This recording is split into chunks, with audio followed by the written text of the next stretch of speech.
Good evening, everyone. I'd like to call to order the Finance Committee of the whole meeting of the Board of Directors of the School District for the City of Allentown for today, May 22nd, 2025. At this time, Madam Superintendent, would you like to present some people? Yes, thank you very much, Ms. Matheson. Good evening, everyone. Good evening. Good evening, everyone. Okay, good. I'm so excited this evening. We have a great meeting this evening, or pre-meeting this meeting. So before we start our committee meetings and our formal meetings, I'm pleased and excited to announce, and everybody can give it a drum roll. Please join me in welcoming Sheridan, Moser, and Rizzer Elementary Schools instrumental students.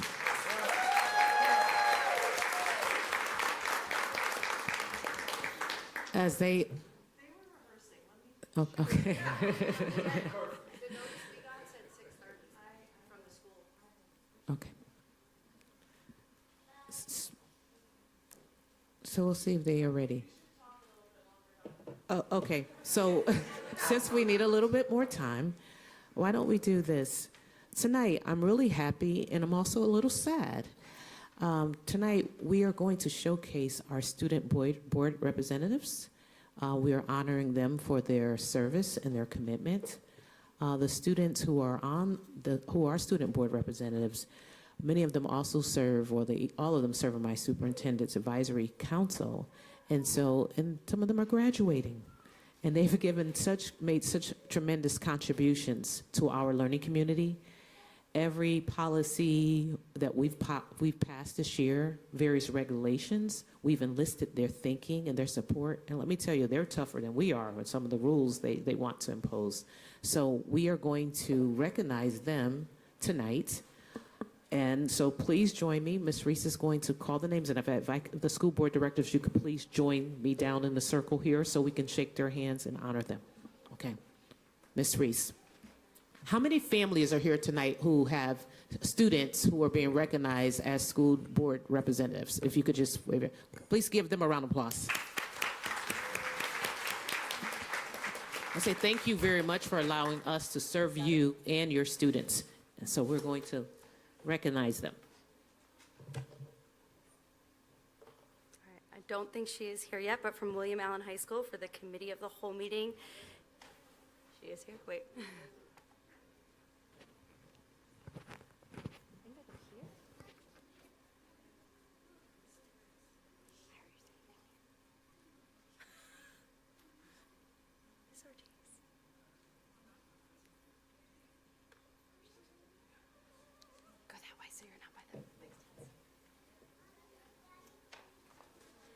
All right.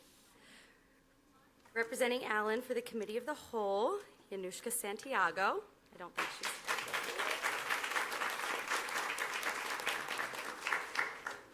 From DRF, Annalicia Stryker.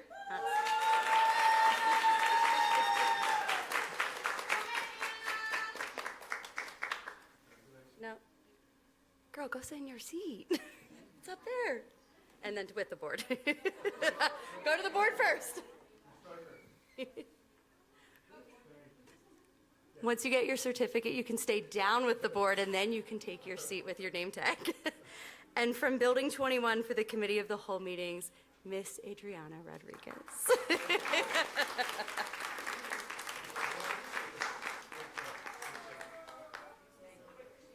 All right, also from William Allen High School, Alicia Rodriguez.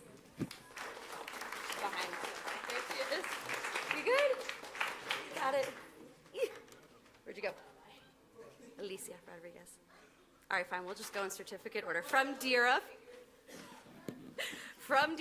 the one and only Caden Sprayberry.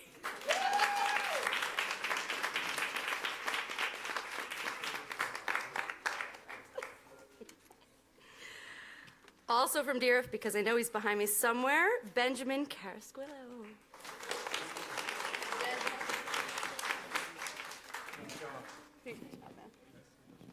All right. And also, okay, nope, sitting. Sitting all the way in the back, and one of our Seal of Biliteracy recipients last night, Jesse Jimenez Rosario.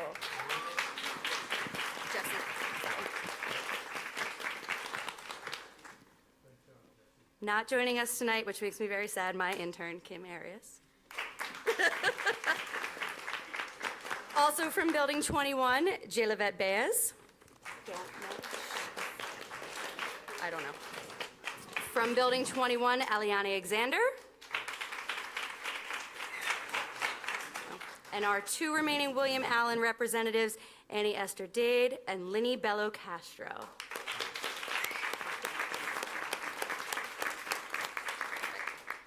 All right, can you guys get together for a group picture? I will do my best to get them over the music stands.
No, hers is in there. It's definitely in there. It was on top when it was on my desk. I just want to say these students have demonstrated themselves as exceptional leaders within our learning community. They have strong academic prowess. They're going on to matriculate at institutions of higher education. Some of them are going on to East Stroudsburg and the University of Pennsylvania, the University of Rhode Island, Kutztown, and Lehigh Carbon Community College. So they're all going on to college, and they have truly been exceptional leaders. They're involved in and I'm saying this for our younger students in the audience. So they're involved in all kinds of sports and activities, and they still got great grades. So being smart is still cool. So, all right. So again, I want to commend their families for doing a great job of raising such exceptional young people. And again, I'm honored as your superintendent and chief executive officer, as well as the board, to serve each of you. So thank you. Let's give them another round of applause. Now we can give a drum roll. Woo! For our students from Ritter, Moser, and Sheridan Elementary Schools. This is the instrumental group. The students, they practice a lot, every opportunity that they received, and I want to thank their families. I know there are a lot of families out there, so if you can just wave if your child is a part of this group. Let's give all the families a round of applause. Woo-hoo! We are looking forward to hearing you.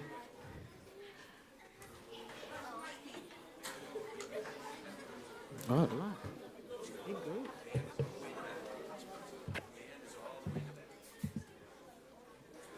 Wow. Fantastic. These are our future composers, right? These are our future composers and pianists and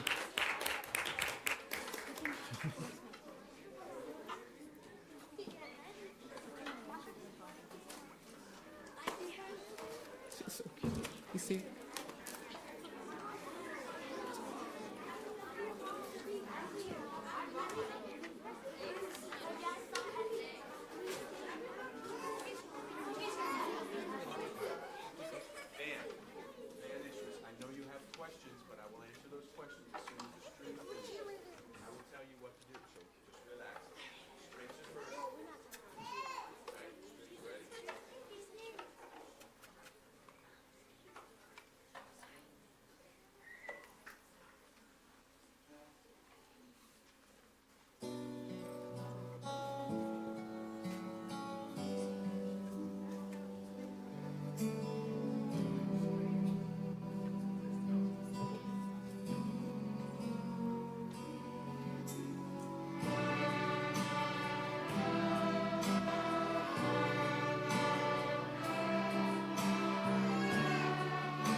Let's give another round of applause for the strings. Woo!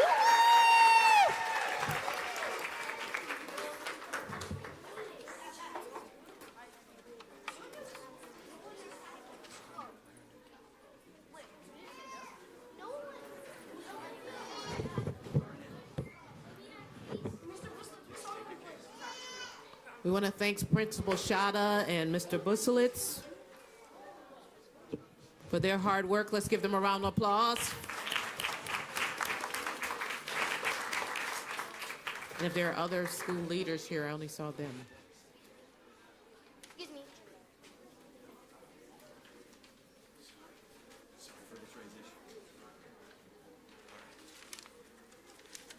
And while they're assembling, I just want to let the families know, if you said, I didn't get to see my child, we are streaming this on YouTube, so you can go back and watch the performance on YouTube.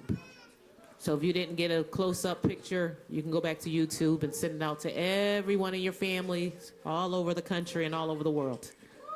Woo-hoo!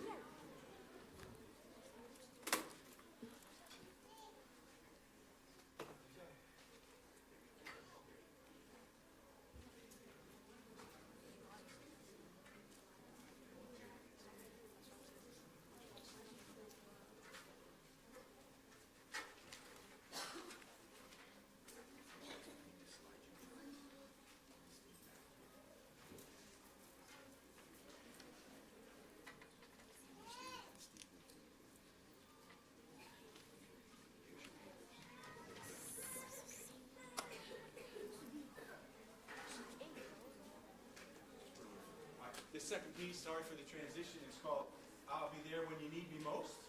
It's a chorus verse kind of thing, and the verse soloist. As I look around, some of my soloists aren't here, so we're going to work it out as we go. All right? So. Okay, fantastic. We have a few more friends coming.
job. Do you want to say something? Ritter, Sheridan, Moser. Let's give it up for Ritter, Sheridan, Moser. And all the families, again, if you could just please stand and be recognized. If you have a child that was performing tonight, please stand. Let's give our families a round of applause. Woo woo! Again, I thank you. And again, if you did not see, you didn't get the right pictures or the right video, it is on our YouTube station. So send it out to everyone and showcase the best, the brightest, the most talented and gifted students right here in Allentown. Woo woo! We are truly proud and excited tonight.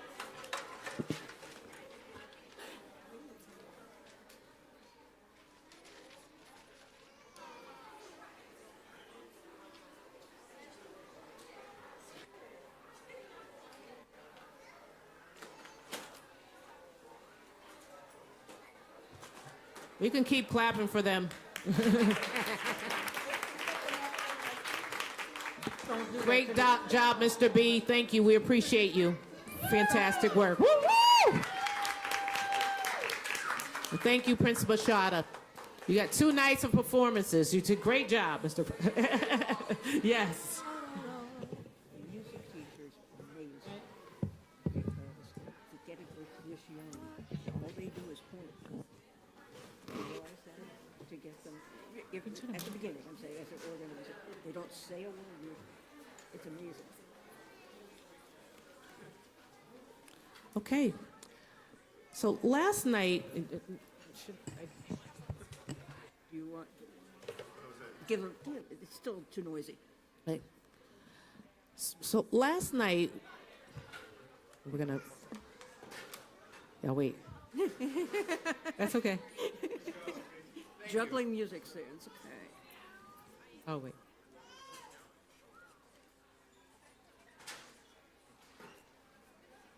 It was so great to see so many of our families out tonight. What a great time to celebrate the success of our students and all the hard work throughout the entire year. Some of the students, this is their first time playing an instrument, and I want to thank the board for helping us to make this investment in our students and exposing them to the arts. There's research suggests that, there's some notable research from the Search Institute that the more assets a student has, the more inclined they're to be successful in school and life. And those assets include, participating in religious groups and playing instruments and extracurricular activities. And so we're building on the foundation of our students so they can be more well-rounded students. So I'm really excited about the progress that we are making as a district. So thank you, school board directors, for making the investment in our students. So thank you so much.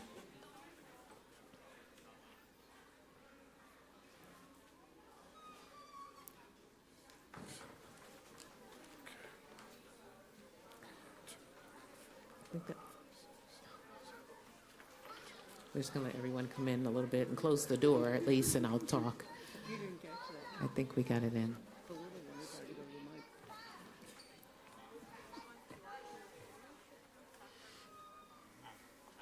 mic. Okay. Okay. I think we still have a little cake out there, so I think that's why.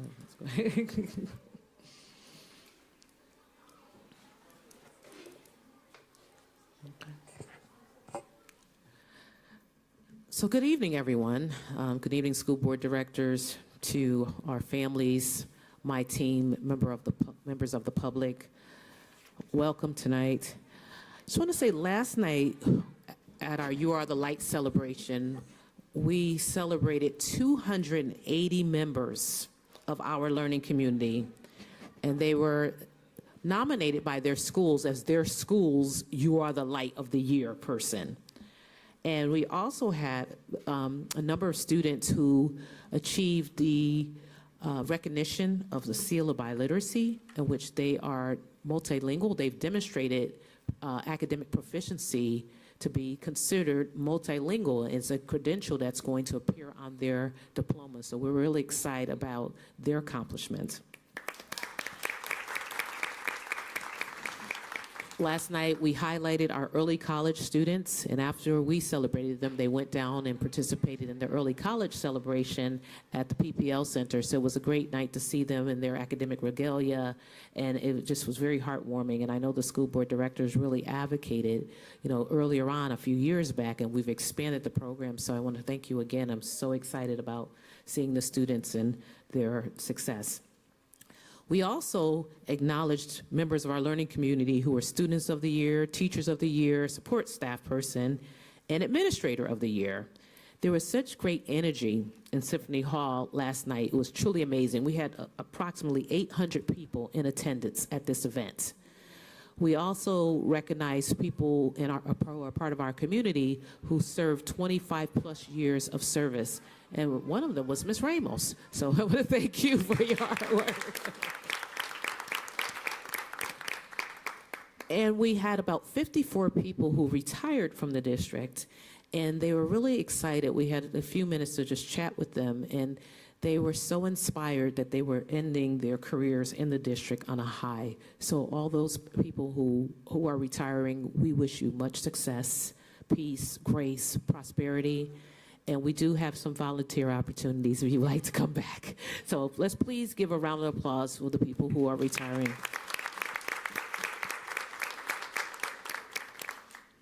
In addition to, last night we showcased some of the people who had 25 years, but we had a total of 191 members of our learning community who had served the district 25 years plus. So people who've been here for 42 years. So talk about having some love for an organization. And I say this often, sometimes we can't, in the workspace that we're in now in the world, we can't get people to do things for more than 25 minutes at times. And so to think that people have dedicated all these years to one organization, I want to say thank you. I commend you, and keep on going. So if you're at 25, 26, 45, 50, we want you to stay in our organization. So thank you so much, and I'm honored to serve with you. As an organization, we remain focused to use data to inform our practices. And I know there's been some question about who's leaving the organization and what points in time. And I just want to spend a little bit of time educating the board on where we are as an organization. And so as part of my remarks, I'm going to have all my comments in this segment of the board meeting. So when I asked our team to prepare just a brief overview of longitudinally, meaning 5-year period of time, of how we have staffed the organization and where we are as it relates to recruiting, retaining staff. And so Mr. Sang will just share something with you and help me with this part of the presentation. For the school board directors, you do have a presentation in front of you. Good evening, Dr. Burks and our esteemed school board.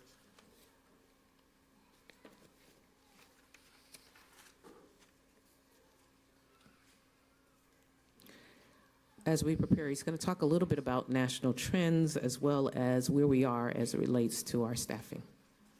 So as an overview, we'll start with some turnover data. As Dr. Burke said, with national data trends, calculating employee turnover rate, and our Allentown School District turnover rate data, I want to give a thank you to Donnie Noble, our Supervisor of Benefits, and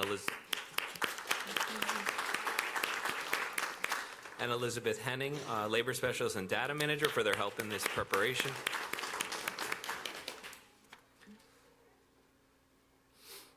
So national trends for teachers. The turnover rate hit its peak in 21-22 school year. There's still some data coming in, but the estimated turnover rate for teachers nationally is 9%, and pre-pandemic it was between 6 and 9%. And we're pulling these statistics from the National Center for Educational Statistics. Historically, we have urban districts that have higher than expected teacher turnover.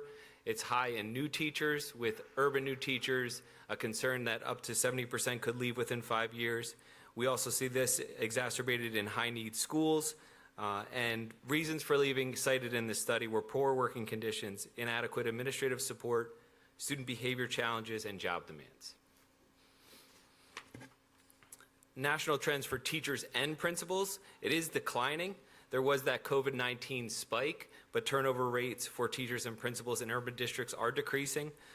We're approaching the pre-pandemic levels in 23-24 school year as far as this data study.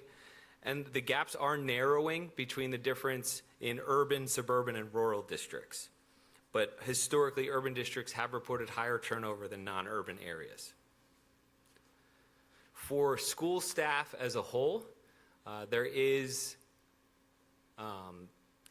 more limited national data. Specific turnover data for other employee types, support personnel, bus drivers, paraprofessionals in urban districts is less available, but there are reports across the education sector for staffing shortages. Nearly 70% of district leaders reported moderate to considerable bus driver shortages, and district leaders reported similar shortages for paraprofessionals and mental health professionals. Some key takeaways from the national data. Overall, education turnover in urban districts is trending downwards, but does remain above the pre-pandemic levels, particularly for teachers. High-need urban schools face the most significant challenges in retaining teachers and principals, and we're still in need of more research for the comprehensive national data on turnover rates for all employee types in urban districts. So the formula is up there for you to see, the standard formula for calculating employee turnover rate. It's the number of total separations divided by the average number of employees and then multiplied by 100%. That's where we get a rate in a percent form. Those numbers of separations include all employees leaving during a specific period. So in the chart you'll see it lists the data and the time period that we're utilizing. It shows you the average number of employees we had for a given year, and it includes voluntary resignations, involuntary terminations, non-renewal of certificates, job abandonments, and retirements. Mr. Singh, can you remind us where the national research from, because it's not cited on the PowerPoint. So where did the data come from? Yeah, so the last page does have our references. It is from the National Center for Educational Statistics. And the last page of the presentation does have those reference links. Thank you. Our Allentown School District overall employee turnover, so this is all employee groups combined. You'll see a 6-year data chart there, starting with the 2019-2020 school year. It does capture this data in fiscal years from July 1st of a given year to June 30th of the following year. You will notice that that first column with data is the total employees. The first year of this data being captured for you is 2019-2020. We had 2,576 employees. As you look to present day, you'll notice that it's an increase of 114 employees and 2,690 currently. Terminations is used there in combination with the word separation as far as all types of leave or all types of people moving on from our district. And then the turnover percent rate is listed on that column on the second from the right. And then our year-over-year turnover percent change. So you can see as we move out of the pandemic, we experienced the similar spike to what the national average did. And also as the national average is gradually declining, we are also gradually declining as far as our turnover percent rate. That those numbers have asterisks in the bottom column because they are as of May 31st for employees that left our organization. So we would anticipate that being a little bit higher with retirements as we get to the end of the year through June. But that's where we're at as of May 31st. And Mr. Singh, can you tell us how we gathered these data? Like where this go? So this is captured in our employee information system Skyward, and we're able to run reports for our employees. They have a term date, as it's called within the system, which means the date in which they left the organization, and we're able to run that report for when employees left our employ at a given moment.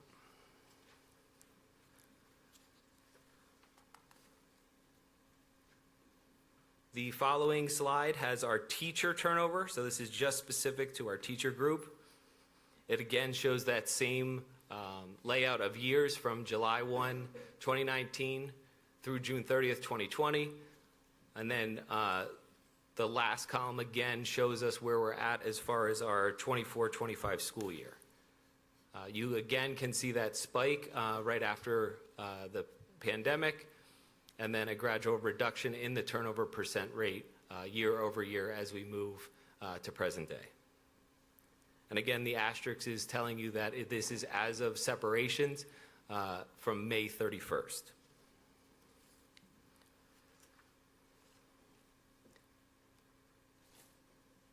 The last slide as a part of this presentation is the average age of employees at the time of separation. One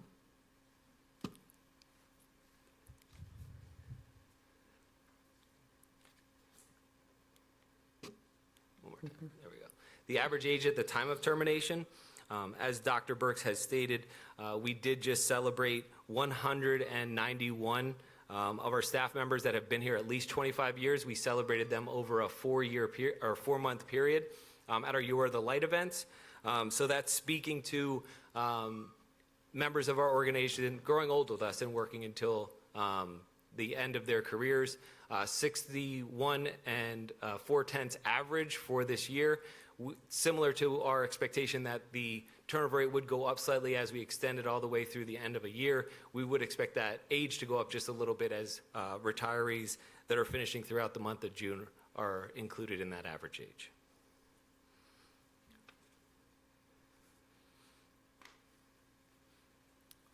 I'm going to turn the next part of the presentation over to Donnie Noble. So Mr. Noble is he supervises our area as it relates to employee benefits. And so, and in his office has direct supervision over the FMLA process in conjunction with our talent management staff. So he's going to give you a little overview of FMLA and how our process is in terms of employees engaging and results of recent surveys. So we're going to give quantifiable data and not perception data of where we are as an organization.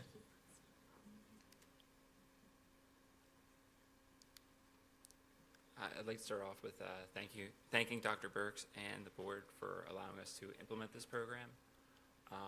We brought them in August 15th of 2024. Or we brought UPMC, University of Pittsburgh Medical Center Benefits Management Services.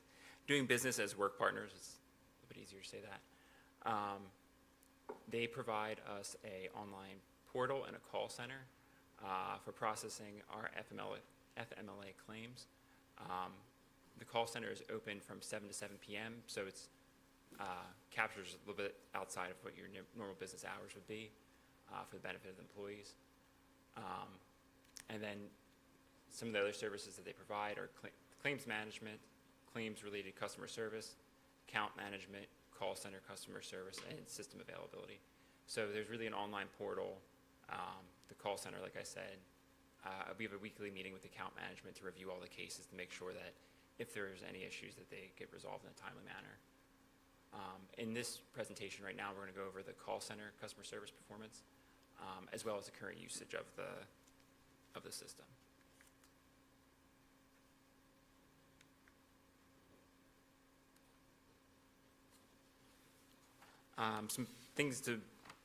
Some definitions I think would help set the context of what I'll be reviewing.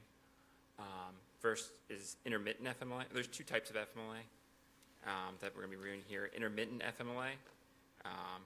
So it's when an eligible employee takes the Family Medical Leave Act in separate blocks of time rather than all at once. And then that's in comparison to continuous FMLA, when an eligible employee takes the Family Medical Leave Act leave for an uninterrupted period of time.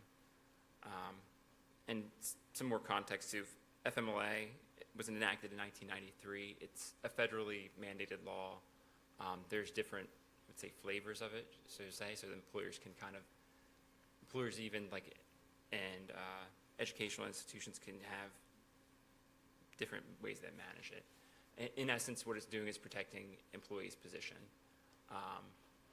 In and of itself, the leave does not provide a paid leave, but it's a protecting the position for the employee. To be eligible, in most circumstances, employees need to have worked 1,250 hours and have been with their employer for a year. And then one other thing I thought would be important to define is the Likert scale when it comes to talking about the call center. The call center utilizes Likert scale for most of the surveys. The call center survey was a voluntary survey that each employee who's taking a leave has the opportunity to take. Out of 145 individuals, or during the period of August 15th through the end of the quarter, which was in February, we had 145 individuals respond. There's 3 questions that had a Likert scale from 1 to 5, one being strongly disagree and 5 being strongly agree, for courteousness of call, knowledgeableness of the call center, and resolution of questions. And then we had a 1 yes/no question for their overall satisfaction. One thing I just wanted to point out, since it's voluntary and it's over the phone that they would finish these surveys, you'll notice that even though 145 people had finished the survey, there's varying levels of completeness for each question. It's just because it's a voluntary survey. So overall, the results are pretty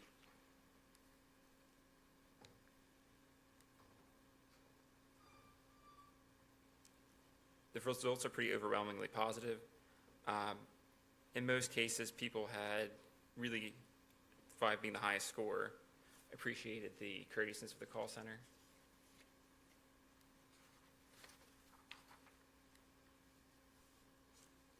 Their overall satisfaction of the call center. This one here. And they felt like all their questions were resolved as well. So you see 98% of people thought their questions were resolved.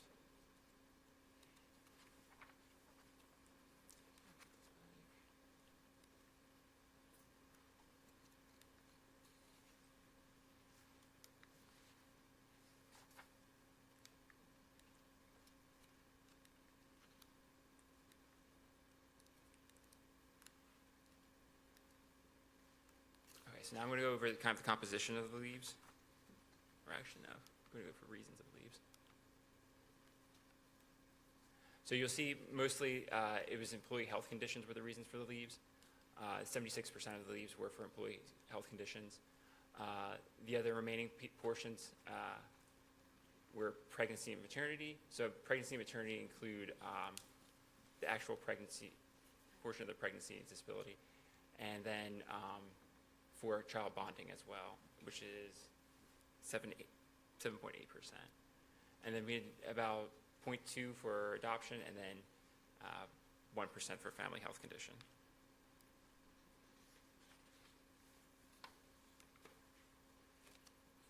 So over the quarters, I would like just to kind of point out this is the first 2 quarters of everything. So take this information with a grain of salt. The change percentage and the number of employees that were eligible were only 0.57, and the percentage of employees approved went from 2.1% to 1.8%. So it's not an overwhelmingly large amount of people who are eligible who utilize FMLA.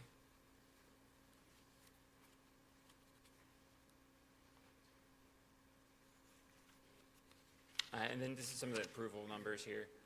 You'll see that comparing continuous denials, or continuous approved to continuous denials, you'll see that 76% of those who filed in the first quarter were approved, and then 72% in the second quarter that filed were approved. Most of those who were denied were either due to they weren't with the district for long enough or for lack of paperwork. And to address that, the real benefit and strength of the call center is they have continuous follow-up with employees. So if an employee doesn't provide paperwork, they were given multiple notices that they needed to provide to get approved.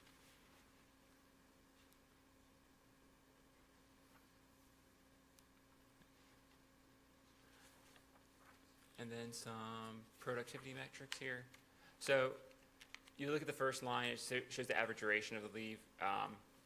I would err away from that because it's going to be biased based off of the number of employees who are employed during that period. I would look at the days per 100 employees, which is more of an apples-to-apples comparison.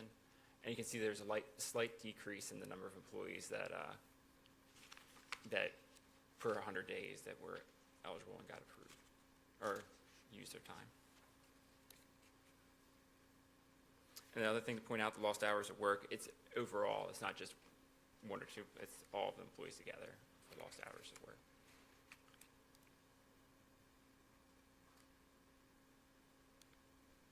And then in conclusion, it's a large amount of newly collected data. We are fortunate to have the tracking system implemented. We currently, this is kind of like our prior, this is what we compare against to, so this is the first 2 quarters. And it seems to be steady over time. The real power of this system is that it has, it's kind of self-correcting, so if there's any issues, if an employee has the feedback, we will make sure that we're continuously improving the process. And that's it. Thank you.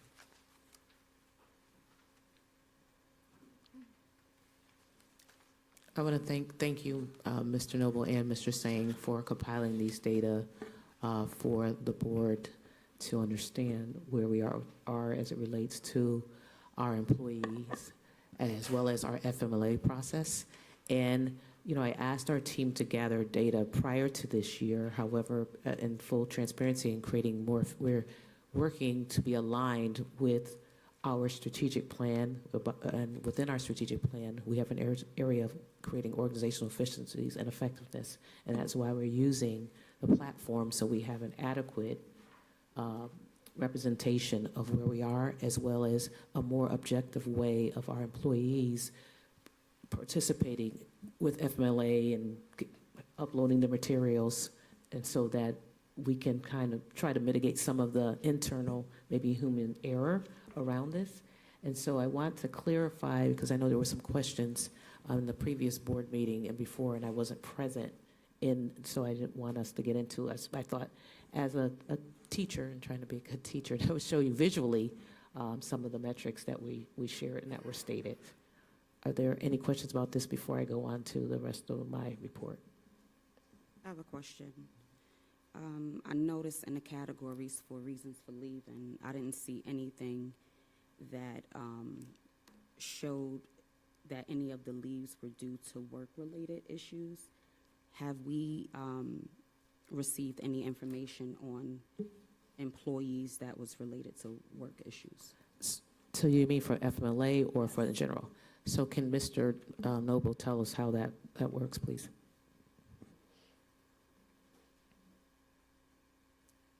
And are you asking in regards to workers' compensation claims? As it relates to FMLA, not workers' comp. Like, I didn't see anything in referencing workers' compensation. But there are cases that I've been privy to that indicate that some employees were off because of work-related issues as it relates to FMLA. So as you was giving your presentation, I didn't see any of that listed. So I'm just curious to find out, where does those numbers lie within the information you presented? They'd be included in the employee health condition reason. We can distill it out. When it comes to the reporting on specific numbers of that with lower, since there's only a limited number of workers' compensation claims, and you can kind of distill down who that, it's HIPAA information, and distill down who that is. I wouldn't report so much on the numbers, but the percentage, I guess. So I can pull the data, but it's just, I wouldn't. Just for clarity, I think what Ms. Brown's asking, not if someone gets injured at work, but someone is taking FMLA because they don't want to, whatever reason, because of their job condition. That's her question. Well, work-related, it doesn't Yes. matter what the situation is, but I'm just curious to know if there's any data on employees that have had to take FMLA due to work-related issues, and nothing in regards to workers' compensation. In broad brushstrokes, I would say not so much. I mean, there are, I'm trying to think of like the best way to describe it. Well, just for clarity, is that an option? I want FMLA because of something's happened at work. I think that's where the questioning is going. So do you have to pick a category? I'm sick, I have family rearing, I have bonding. Are those the categories, and you have to show evidence of one of those categories? Yeah, to be remind- eligible? That's not my question. My question That's is, the way we're so interpreting. you want me to give you an example? If it's, Let's say if an employee, right, had a work-related situation and that employee took FMLA due to the constraints of their employment. You mentioned several categories here, but I didn't see anything that was related to work. So my question is there anything specific to an employee taking FMLA due to any work-related issues? That's my question. And it doesn't have to be specific, but I just noticed that within the categories, you have several listed, but I didn't see that. And because I do have knowledge that there are issues, I just want to know if the data is actually accurate or y'all just giving us certain information. So that's my question. Under the Family and Medical Leave Act, work-related conditions are not in and of itself a category that's enumerated under federal law. So I don't know of any employer that categorizes FMLA reasons on the basis of work-related conditions as the basis for taking an FMLA leave.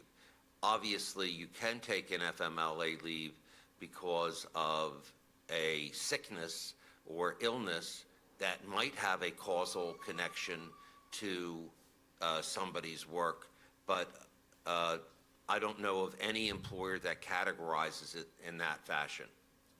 So in addition to that, how would we determine, or how would we know which category? Because it could be under employee health conditions, right? But I don't want to assume. I just want to know if the information is being counted. So when you collect data, the data is only as accurate as what is actually collected and presented.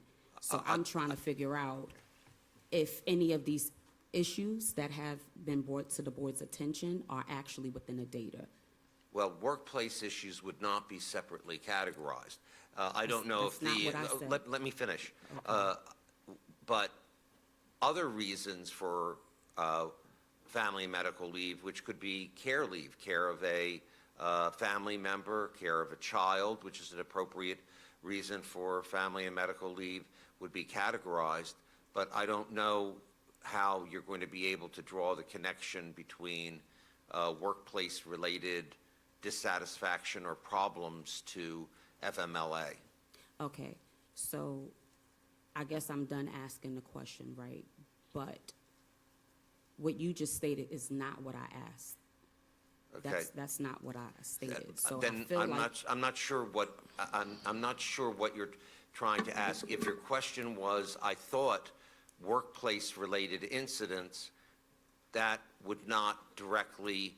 is it included within any of the categories? I'm not asking for it to be specified in its own category because I do understand that there are HIPAA violations that cannot be disclosed. So my question is, the situations that have happened within a district relating to certain employees that have had work-related issues, is it included within the data that is presented in front of us? That's my question. Okay. The answer to the question is, do you treat, because if it's truly a workplace incident, that would be a workers' compensation claim, and you could have a dual report of FMLA and workers' comp. How does that get counted in the district's data?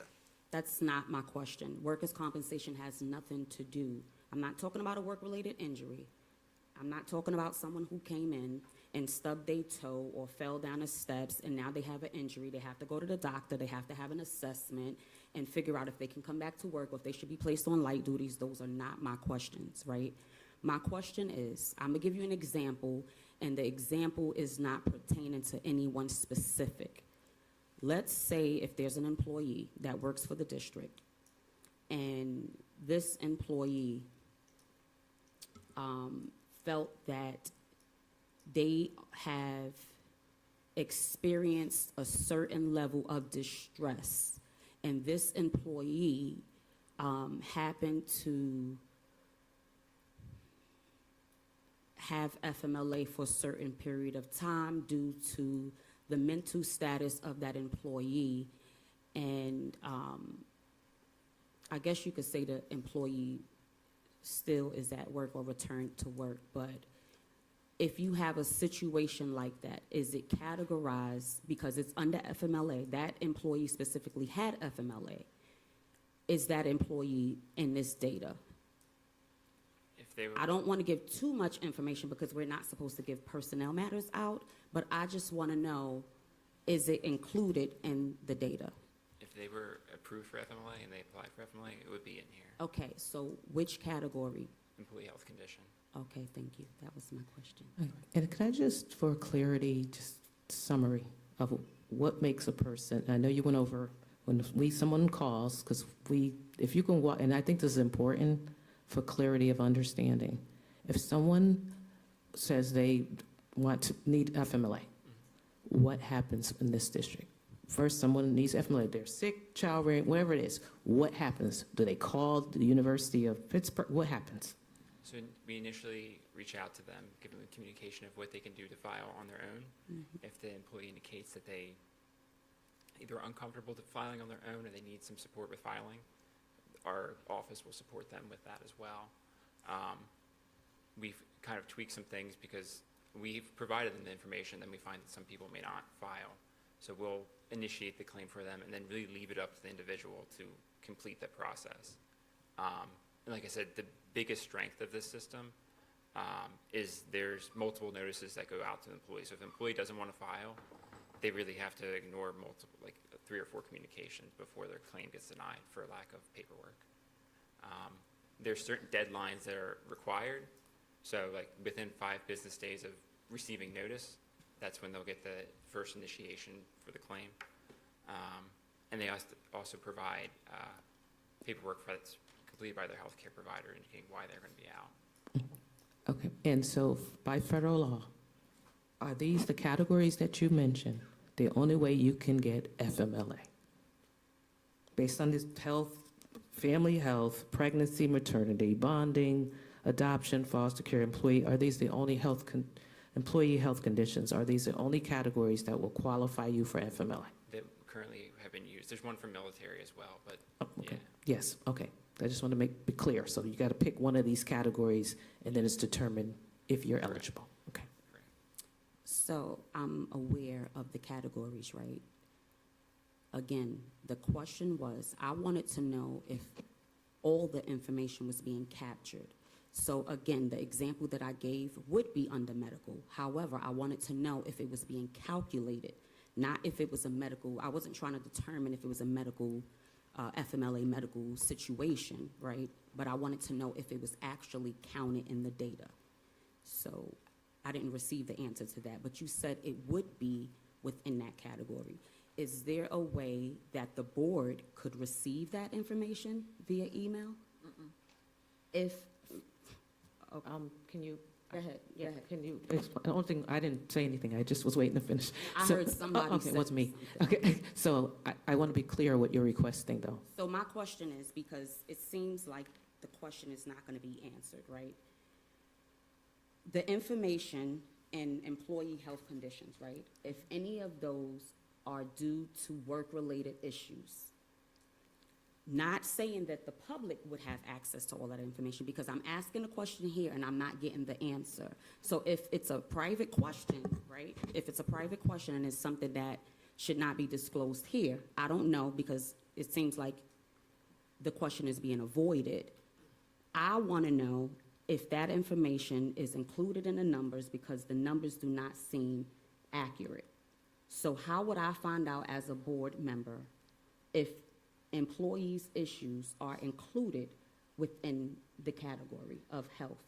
So, Ms. Brown, respectfully, this is why I asked if, in order to be eligible at FMLA, whatever your matter is, it has to fall in one of these categories, or the people that you submit your information to will not approve it. So that's why I want to explain that, so we can't get into any more. I don't even know Mr. Noble and his another member of the team, they're the people who know why people request FMLA. No one else has a right to know, so we wouldn't, because they have HIPAA and all those people have rights. So this is all we would have. So if they have a work issue, they got to pick a category. Their doctor has to justify. That's the answer. So I have There's a- no other answer we can give. I have a question. Can I ask Ms. Brown a question? You can ask me a question. So are you trying to figure out if there's any employees who are taking FMLA? How the district can actually determine if we're the issue and how we can actually grow from that? Is that the reason? That's the Right. overall. So that's the overall. So pretty much what I think I'm hearing, and don't necessarily have to,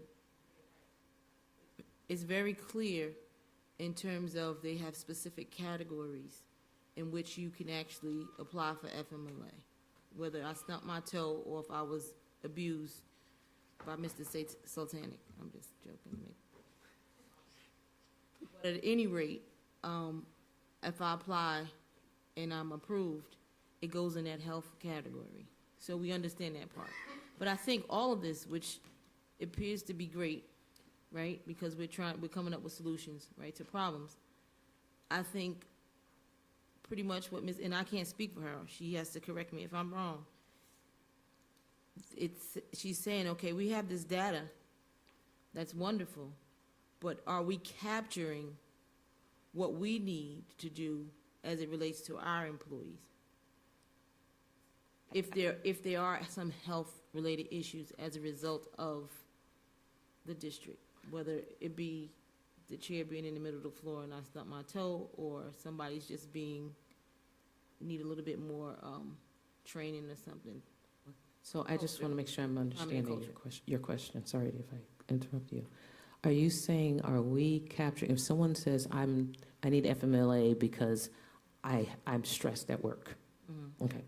Are we capturing that? Is that what you're asking me? Yes, so. Okay. Someone's stressed because they work one job, right? This is the job they were hired for, but they're working, let's say, multiple jobs because it's not enough staff to cover. That person then become overwhelmed, and they need to take FMLA because whether it's physically or mentally, the stress load has overwhelmed them. So now they did go to their doctor, they had the paperwork filled out, their FMLA was approved. Are you guys calculating that information within the employee health condition? I was not trying to be too specific because it was just a general question, but it seems like the question is being avoided, and it's a little overwhelming that we going this far within the question. It was a simple I think question. the only way that you could get that kind of answer is to examine each certification of a medical provider, which is required under the Family Medical Leave Act, and if the medical provider is capable of saying that the reason for the medical condition is work-related. That would be the only way to capture that kind of information. And for many situations, because I spend a lot of my life reading medical certifications associated with FMLA leaves, often the doctors may assert life stressors that are going on, which may carry over beyond the workplace. People have stressors in their personal lives, and they have stressors in the work-related lives, but more often than not, the doctors who do the medical certifications, which is not the school district, they usually focus in on their certifications because that's how the federal form is framed, based upon what medical condition the employee has, regardless of the cause. And it would be admittedly very difficult for many doctors to assess the exact cause of the situation. That's not what I'm saying. I'm sorry for cutting you off. So let me ask this question differently. I'm an employee of the district, and I'm someone's assistant, right? And I'm overwhelmed with work. I'm stressed out. How do I apply for FMLA? What is the process for the district? Who do I go to first? And what are the steps? So You can repeat it. yeah, What so you just said. you would reach out to the department. You could either call the call center. We provide you information on how you would apply, and you can either call the call center, or we can assist you in applying for FMLA. And then if you qualify, you'll get notified. You'll have to provide information within a certain period of time via paperwork. And if they don't provide that information, they don't get the doctor's certification as well. They won't be approved. Does that kind of answer? No. So, in addition to that, nothing goes through HR? In a sense, it does, but gets routed, because you're not going to capture this data by just sending it through HR. I get that. So, once it go through HR would know not the specific issue, but they would know it's work-related or not, right? When you say work-related too, the only thing I'm struggling with here, if it's not workers' comp, work-related injuries would be workers' comp. And I know you can have stressors which are work-related, but like Mr. Sultanic has indicated, Okay. there's other factors that kind of, it's holistic really, because employees' health isn't just at the district, it's at their house. So if you want to actually quantifiable data, I'll talk out loud. I don't believe the FMLA data that we have will capture what I think you're trying to ask for. I'll ask it in private, So- because if I give a specific situation, it's not good to do that. Yeah, It's, but I don't so think- I'll ask via email and see if I get the correct answer. Sure, you obviously have the right to do that, but Yep. I don't think the generic FMLA data that you asked about here is going to be able to sort out those issues that you're requesting. I respectfully disagree, but okay. So Dr. Bruce, oh, you're gonna respond to, I have a question. But you were gonna say something to her? Okay. We can No, move I'm on. just saying. So thank you, this was a very, very good presentation. I said that before, and, but the turnover piece, right? This all came about, probably was part of your strategic plan.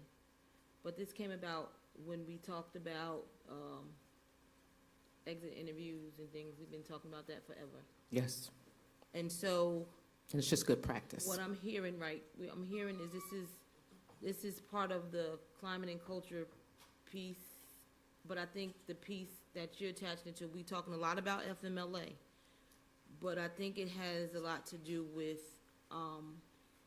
addressing issues or having that open door policy or whatever word I'm looking for, to be able to address those issues before it gets to FMLA, because what we do know as a district, and this happened way before you came, that as a result of people being stressed out, people, and maybe I shouldn't be saying it, but I'm gonna say it, they abused it, okay? And so people were going out on FMLA, some people needed it, some people knew it was there, for whatever reason. So my question has always been, and it's still gonna be, and I see what this is, and I'm receiving it, right? But what are we doing before it gets to this part? And I saw the numbers, you know, you can say that it's real, you can say it's not real, doesn't matter. At the end of the day, we have real people in our district. What are we doing in terms of, what do those processes look like in terms of dealing with the turnover? The person who walked out the door, because they felt like they didn't have the opportunities to communicate, or they were disserviced, things like that. Well, that's why we want to context set about national trends and how people leave organizations. And I've shared with this before, there's a life cycle. People, especially in the field of education now, people move about, even in the world as it relates to employment. People don't stay with, stereotypically, people are not staying with organizations through the entire career. They have options. They change. So, but we do have some various efforts that we have underway right now to support our staff staying in district. We offer, and I would say we're the only district in this area, we offer various opportunities for pipeline programs for leadership development. We took a number of people, they're getting Google certifications in the district, and they've been empowered to be, some of them are sitting in the room right now, ambassadors. We provide extensive professional learning. We started a Spanish class. We had a large number of people. We showcase a number of employees once a month, and we have an event that yields about 350 people once a month. And it's sad that more people it's 350, but it should be packed out. because we showcase people in the organization. We give them, and Mr. Sang, help me out if whatever I forgot, but we offer multiple pathways for people to succeed in this org and to stay. And also, we know in opportunities for growth. We just identified people to become principals in our organization who came up in the ranks. Some of them even were students themselves in districts, and they're now principals in our organization. And we're providing them coaching and professional learning. We have people travel around the country. They're part of national networks of groups. Teachers and other staff, they wanted curriculum and all that. Now, do we have opportunities for growth as an organization? Absolutely, because we believe in continuous improvement and continuous growth. And so, in fact, we were even identified, we didn't pick whether people think it's factual or not, however, but the Small Business Association for the Valley named us as a top employer in the district, given in the county, because of all these offerings that we do provide for our staff. So and again, this is my second year, and I'm not defending me, but I'm just saying it's a process for continual improvement. That's great, and I don't want to take away from it, because I've always said what we're looking forward to Allentown becoming a model school district for positive. But we also know, and please don't anybody take this wrong, that sometimes people can blow folks up, but it is not all the way there. And so what I'm asking, and I know, I see the difference. I hear, I hear when I don't want to hear, actually. So you can tell when somebody's just blowing smoke, and you can tell when somebody's really trying to do the right thing. You can tell when we start off doing the right thing, we wind up doing the wrong thing, then we find ourselves out and we start cleaning some things up. So that's pretty much what we're talking about. I think she was talking about, okay, where are we? And clearly, Mr. Sultanic, we understand that, you can't, there's HIPAA laws, so we got that piece. But what the ask, what I'm getting from it, and it's the same ask that I've always had, is what are we doing to keep people, what are we doing to be able to nurture our own, and I mean, if I was, I'm not saying folks was abused, but if I was abused, you would have to show me. It's going to take some time to build that trust, so maybe we only got 800 people that came last night, but maybe next year we'll have 1,000, you know what I mean? But we have to have some processes in place, not to say we don't. I'm just questioning what those are, to make sure that people are able to say this here is genuine.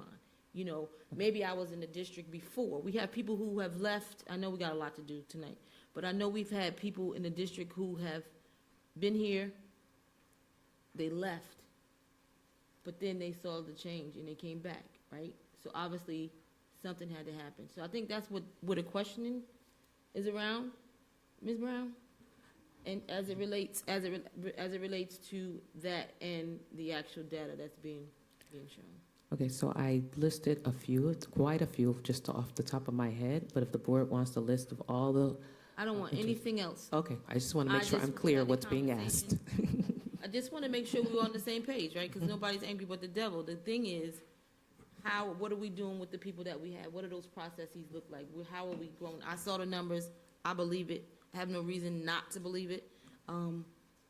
But at the same time, we're having a conversation. Thank you. And again, we'll be willing to provide additional information. I just want to underscore, we are in the spirit of continuous improvement and growing as an organization. So, and if our staff needs other things, I want us to offer yoga, Zumba, all those things. And now we're building our team. If that's what people want, we'll survey people and ask what they need. But again, that's where we are right now. Thank you. Want me to continue? Okay. Okay, sorry. Thank you. Thank you, Mr. Noble and Mr. Sang. Last night, we had an amazing time showcasing our students and our staff. We had our animation movie premiere entitled Passport to Puerto Rico, and our students and staff from Central Elementary Stream Academy. And then we had participated in a project there was a movie producer, and he served as an executive producer for this particular project, Terry Thorne, and our students created their first animation film. And we're really excited because it showcased the Puerto Rican history and culture and tradition. And I want to thank everyone who came last night. It was a star-studded event, red carpet affair. So if you weren't there, you missed a treat. And I just want to thank the students and the staff for all the hard work. And then our students at Dodd Elementary School, actually they're en route right now, along with their families. They're going to Pittsburgh, and they're participating in a project with 17 other school districts in the Pittsburgh region. And last night we had a sneak peek of The Land of Oz, and our students produced this film. And to see the excitement of the work that was done, because our students, this was definitely an activity around storytelling and critical thinking and producing, and it was a sensational time. We're really proud, and we gave the board a copy of the premiere movie, and it made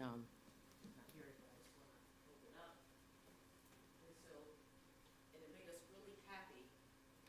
Sorry, Mr. Simon, it's like getting the microphone so I can get the minutes, Dr. Bruce. So with the executive director, he was the CEO who produced the Rugrats and the Simpsons. And he came right here in Allentown, worked shoulder to shoulder with our team. Some of the work was done on Zoom, and his team worked closely with our teachers and our students. So I want to thank the families for allowing them to participate. And we're excited about the premiere that's happening up in Pittsburgh tomorrow. And he says it's the first time of all the districts that he works in around the world that someone put this much effort into ensuring that our students had a great time and a wonderful experience and showcased their talent. So I commend my entire team. This was definitely a labor of love for all of us. So thank you so much for your hard work in making this great and exceptional for our students. Speaking out of future Hollywood stars, because we have some Hollywood stars that were in that audience last night. Tonight, the Freddie Awards are taking place. Yay! It started at 7 p.m., and as a reminder, our talented students have been nominated for 6 Freddies, including Lewis Darrell High School for Hello Dolly, outstanding use of costumes, outstanding use of choreography and musical staging, outstanding performance by an actor in a supporting role, Aiden Gonzalez and Cornelius Hackle, outstanding small ensemble performance, Rosalinda Garcia, Aiden Gonzalez, Zoe Lambert, Gustavo Pagan Maldonado, Marali Melendez for Motherhood March. And William Allen High School for Avenue Q, outstanding use of costumes. Outstanding performance by a female ensemble member, Talisha Montanez Vargas as Lucy, God bless you. We wish our senior students who have been given this opportunity the best of luck tonight, and we're hoping that we come back with some wins. So let's give our students a round of applause. We know that they're all winners, but of course we want to see the actual win, just like our students last night. They received their Oscar award at the premiere of Passport to Puerto Rico and a sneak peek of The Land of Oz. So we want to come home with some tangible things. So I wish the students all the best. May is Mental Health Awareness Month. We want to take a moment to remind our learning community of the resources that we have in place to increase access to mental health support in order to support the whole child for our students and create a culture, as we are always working very diligently to create a culture where all our students feel safe, valued, empowered, and loved. I want to thank our Student Support Services team. I think some of them in the room today. Can you just please stand and be acknowledged for all your hard work, the grant dollars that you're securing. Let's give. Our lead social worker in the room, so thank you. We're excited still about our partnership with Counselor and Hazel Health, and of course our local behavioral health and mental health providers who live locally, who work with us closely in the district. Thank you for your service and your commitment to our learning community. Also, as we look ahead at the end of the year, commencement is coming up, yes! The class of 2025, the commencement ceremonies will take place Lewis H. Darrell High School on June 16th at 6:30 p.m. at the PPL Center. William Allen High School students will graduate on Tuesday, June 17th at 6:30 p.m., also at the PPL Center. And Building 21 High School ceremony will take place on Tuesday, June 17th at 1 p.m. at Symphony Hall. Let's give them a round of applause for all the graduates. Yes, all the staff, students, teachers, everyone. Thank you, administration, for a job well done. Ms. Matheson, on to you for the finance. To return to the Finance Committee meeting. Prior to tonight's meeting, an informational executive session was held. The purpose of the executive session was to engage in informational updates presented to the board on a number of district initiatives, as well as confidential matters pertaining to personnel and investigatory matters, informational updates and discussion with council pertaining to the district real estate and land acquisition, and an informational update pertaining to the contractual requirements for the bargaining unit's end-of-the-year schedules. The board welcomes and invites public comment. You may address the board on agenda and/or non-agenda items. The first opportunity for comment is at the beginning of the meeting and is limited to agenda items only. Comments must be received by the start of the meeting, which is now, and we will not be receiving public cards once the meeting begins. A copy of the public comment policy is located on the table next to the comment cards. According to our policy, any person may address the board in accordance with the procedures and limitations of the policy, either on issues presented in resolutions being considered or on other matters affecting the administration, management, or operation of the district. Remarks of a personal nature directed against any individual will be ruled out of order. If you choose to address the board, please fill out a comment card and hand it to the board secretary, Mr. Simonson. At this time, we are taking public comment cards on agenda items only. Do we have any? Not on agenda items, okay. We have 3 action items on the finance agenda this evening.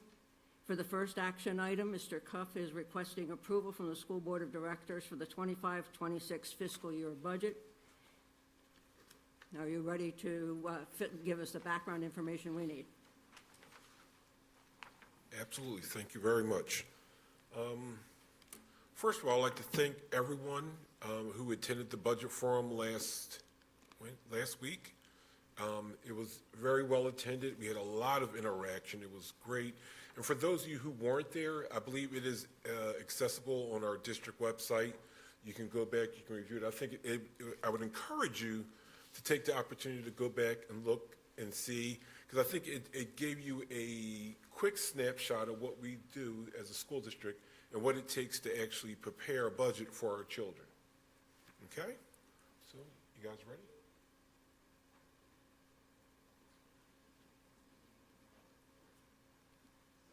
Well, let me go back to the beginning.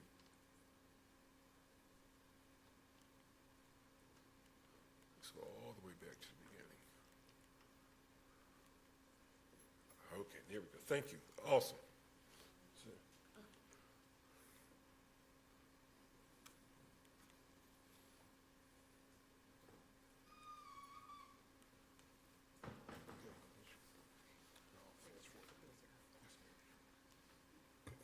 Good evening. So I want to, again, if Mr. Cuff didn't say it when I stepped out of the room for a moment, I just want to thank everyone who participated in our budget forum last week. It was an exciting time, and it was good to see that many members of our learning community and the broader public had an opportunity to see how difficult it is to make decisions as it relates to funding. And we had people engage in an interactive activity in which they had $10,000, was 10 or 3? 3 million? 3 million. Oh, I would have failed out of $3 million. And so, I was all off. $3 million, and they had to make strategic decisions about what they would fund. So, and it was very eye-opening to hear some of the conversations that came about. People, were, it was very funny. But they were making decisions in cutting things and being very resourceful. And some people were going out, they were entrepreneurial, and they went and gathered dollars from wrote grants and all that kind of good stuff. So I want to thank everyone who participated. We had about 100 people attend that particular evening. Were there many? Yes. So, as an organization, we're building a foundation. All our decision-making is based on our mission, vision, and core values, as well as the priorities and goals that are included in our strategic plan. And just as a reminder, our strategic plan, we had more than 9,000 people participate via our committees, advisory committees, focus groups, surveys. So those are the decisions that we're making as an organization. You see our student demographic makeup. We have 16,712 students to date. As you know, that number changes because we have people who transition in and out, just like the adults. The children go into other school districts and all that good stuff and move. So currently, we have 16,712 sensational, fantastic, creative, and lovely students. And here are full-time employees. You see right now we have about 2,487 who work for the district. We have another group of employees who work for various agencies. So when we talk about having 2,600 employees, some of them work part-time, some of them work through other agencies. You see the classifications of the people who work in our organization. As you can see, the large majority of our staff are our teaching staff. And so if you see administration, 6%, support staff, and such. As an organization, these are budget goals for the 2025-26 school year, focusing on reading and math, decreasing chronic absent rates, graduation rates, of course, language acquisitions for our English language learners, focus on all the deliverables within our strategic plan, and of course, creating theme-based schools.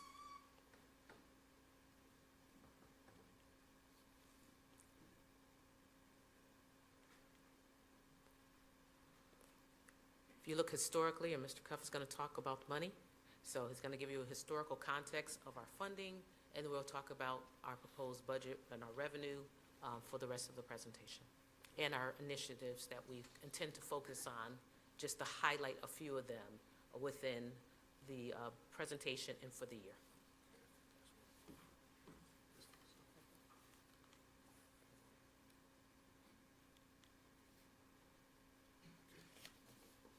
These are our major initiatives, and, just having been a teacher 7 times. He was like, I keep seeing that. Yeah, 7 times, and then maybe you'll commit it to memory. So as an organization, we are focused on expanding the arts, and you saw some sensational performances tonight. So we want to build on what's happening. Our athletic programming, we're going to emphasize, and we thank our friend Attorney Gavin for helping us with this effort and focus on elementary sports and also other activities as it relates to world languages. We have a K-8 school project. As we all know, we're really excited about that project. Our Family and Community Resource Center is slated to open in the late fall of 2026.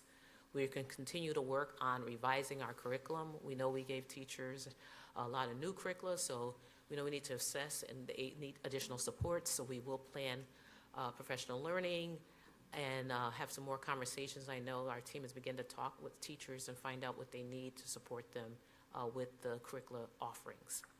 We are going to expand our transportation services as a district. We added some additional schools to receive transportation, but we will build upon that.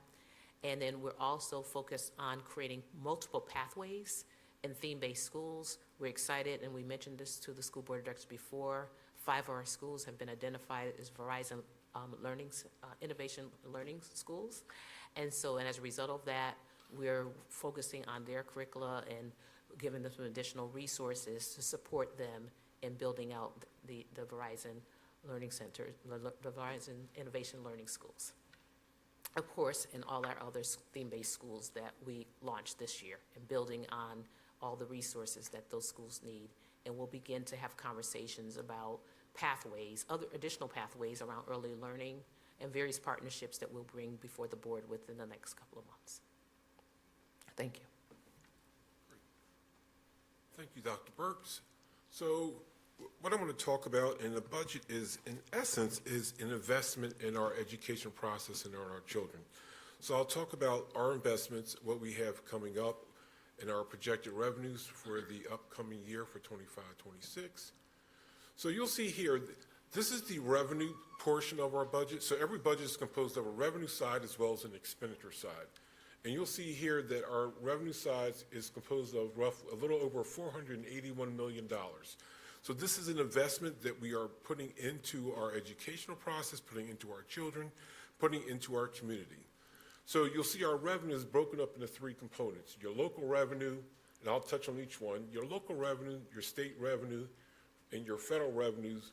So for us, we are fortunate that the majority of our subsidy comes, or most of our income comes in through state revenue, which helps us to maintain and keep a level local revenue, and actually the local revenue translates into our taxes. So you'll see this year as we build our revenues, there is no additional increase in taxes required, so there's no millage increase required because we are beneficiaries of a strong state level support. And I'll show you what that looks like in the next slide. So you'll see here, this is a quick simulation of what I just covered. Roughly 67% of our subsidy that comes in is coming from the state. This is actually a great benefit for the Allentown School District. Most districts in this area do not have that level of funding, but because of the way the system is set up and the way the funding is set up, Allentown is receiving a good portion of that from the state. So someone asked, what composes your local revenue? Those are your real estate taxes, your Act 511 taxes, and other areas of other interest and donations, and our IDEA funding, which is Individuals with Disability Education Act.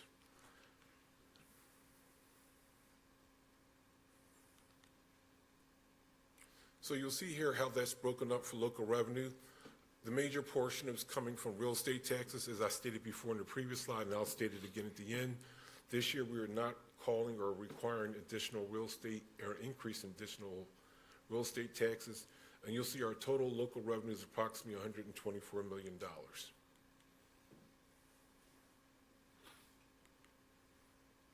So the second source of revenue is our state subsidy, which this is the bulk load of our revenue that comes in. The heavy portion of it comes in what's called the BEF, or the basic ed funding. So you'll see in the next slide where I'll give you a quick synopsis of what makes up our funding. So it's the Ready to Learn grant. The Ready to Learn grant, just for those, is a new grant that came about a couple years ago, and this is where a lot of the new funding is coming in for adequacy funding. If you remember, the district was part of a lawsuit, and this is what the state is doing to make good on that lawsuit, because they actually prove that districts like Allentown are not funded properly. So this is a means to make it correct for funding. And the other subsidies that are coming through are for special education funding, transportation funding, and the other two are related to salaries, which are FICA reimbursement and pension reimbursement for our employees.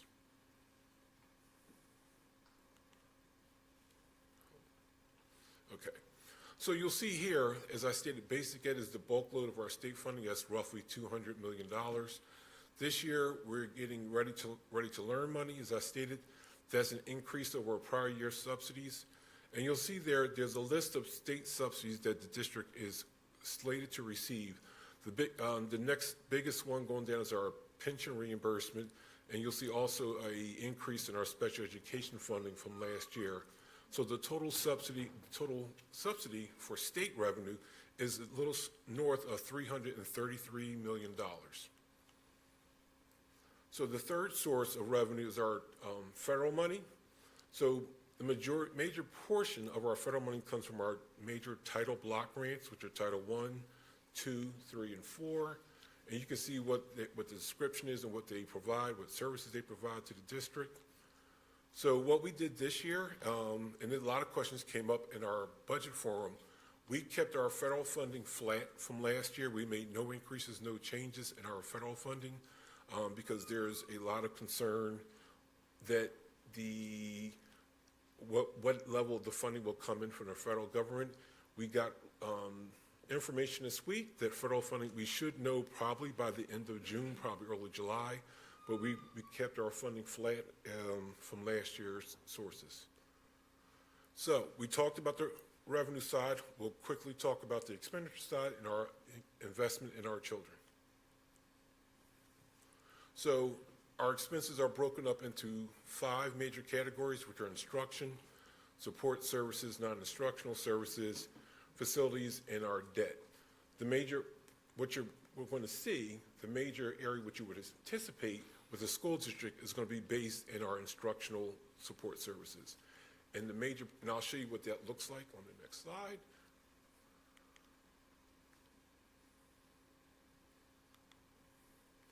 So instruction, that covers our regular education, special education, voc ed, and post-secondary. And as I stated before, and as most of you anticipated, that's going to be the bulk load of where our resources are going to be centered towards putting resources in front of the children and supporting the educational process.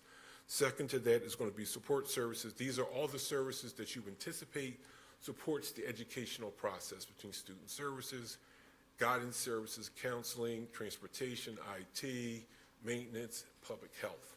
So the latter part of our expenses come in community services, and then the part would be debt service.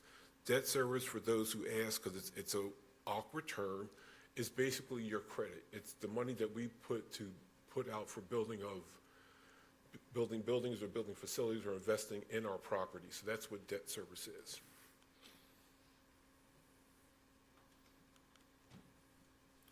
So you see here, this is the typical breakout for a school district, and Allentown is no different.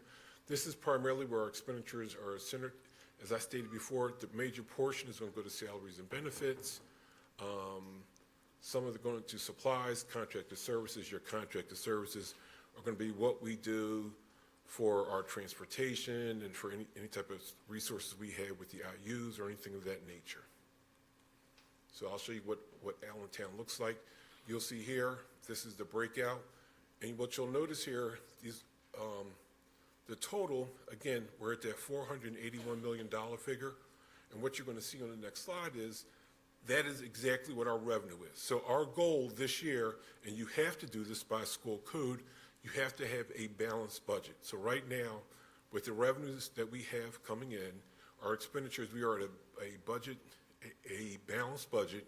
Right now, there is no surplus or deficit required for our budget, and currently there is no tax increase required.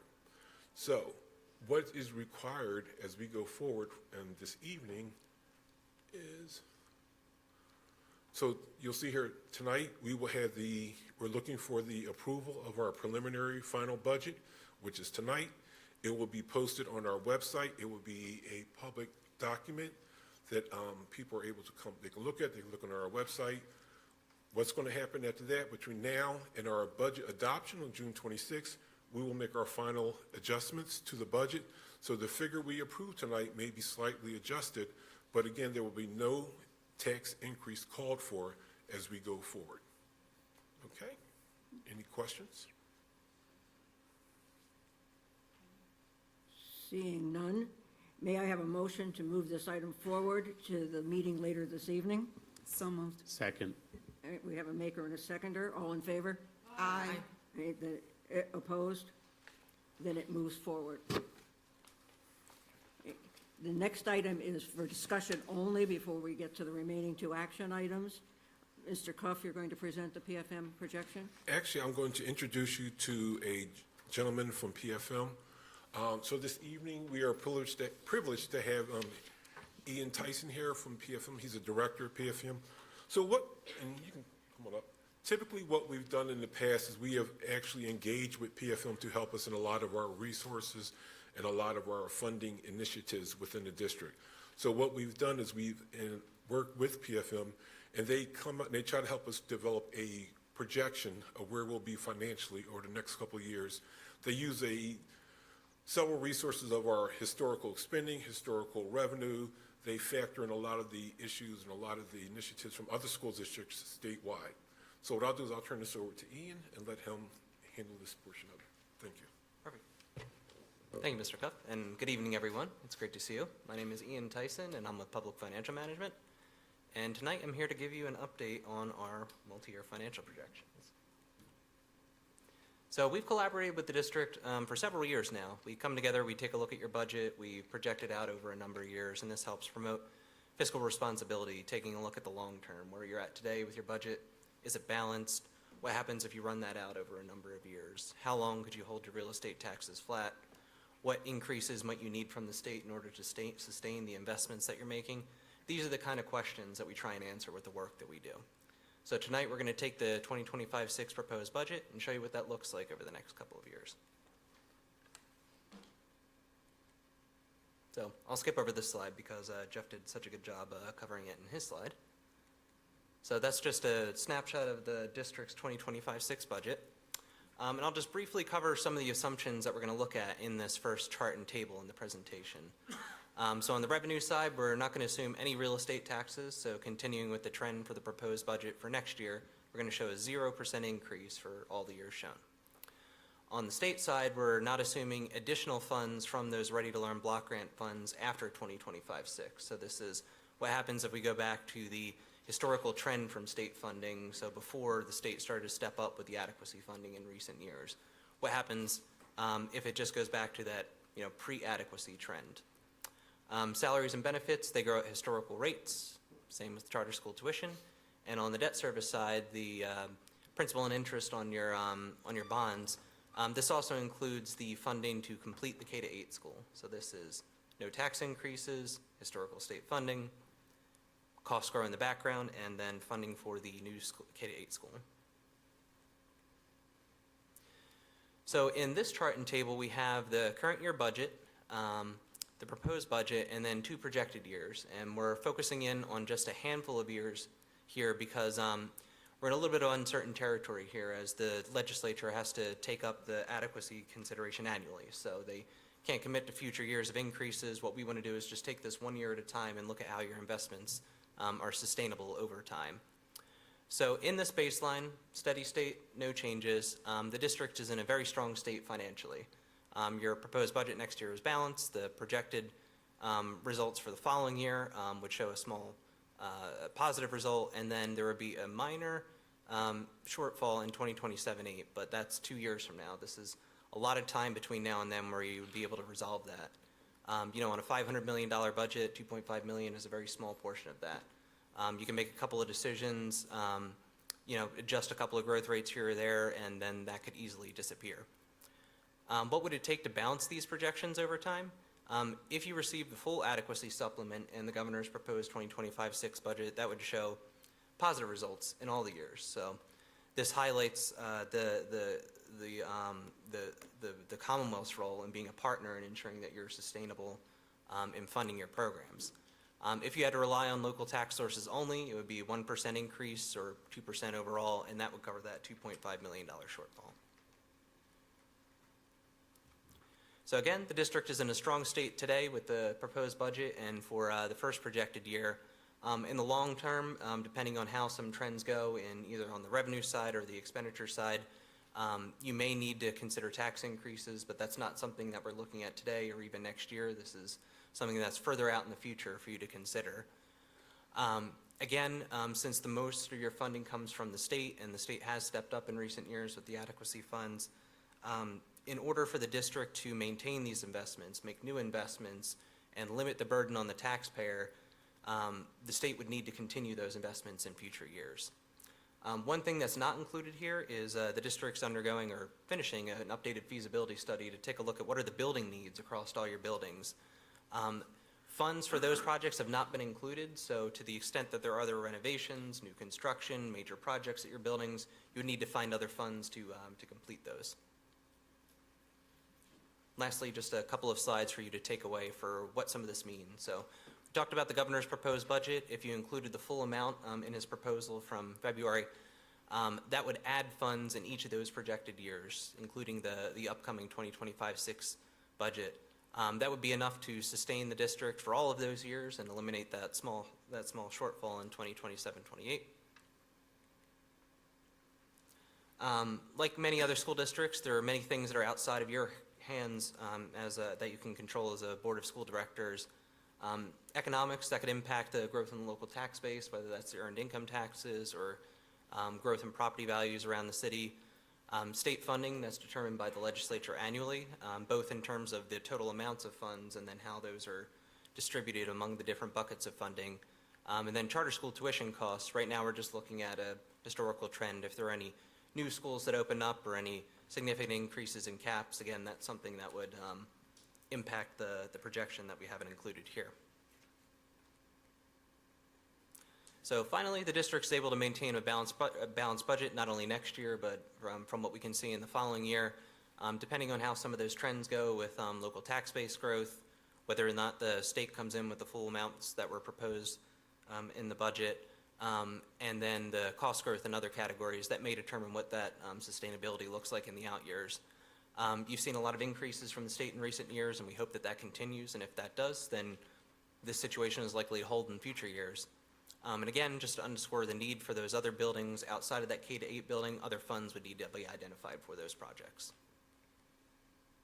And that brings me to the end of my presentation. This just has a couple of our other slides for some background on us and more detailed assumptions. Do you have any questions?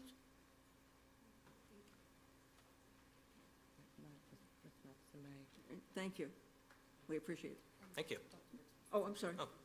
I don't have a question, but I just want to underscore, and thank you, Ian, for the presentation.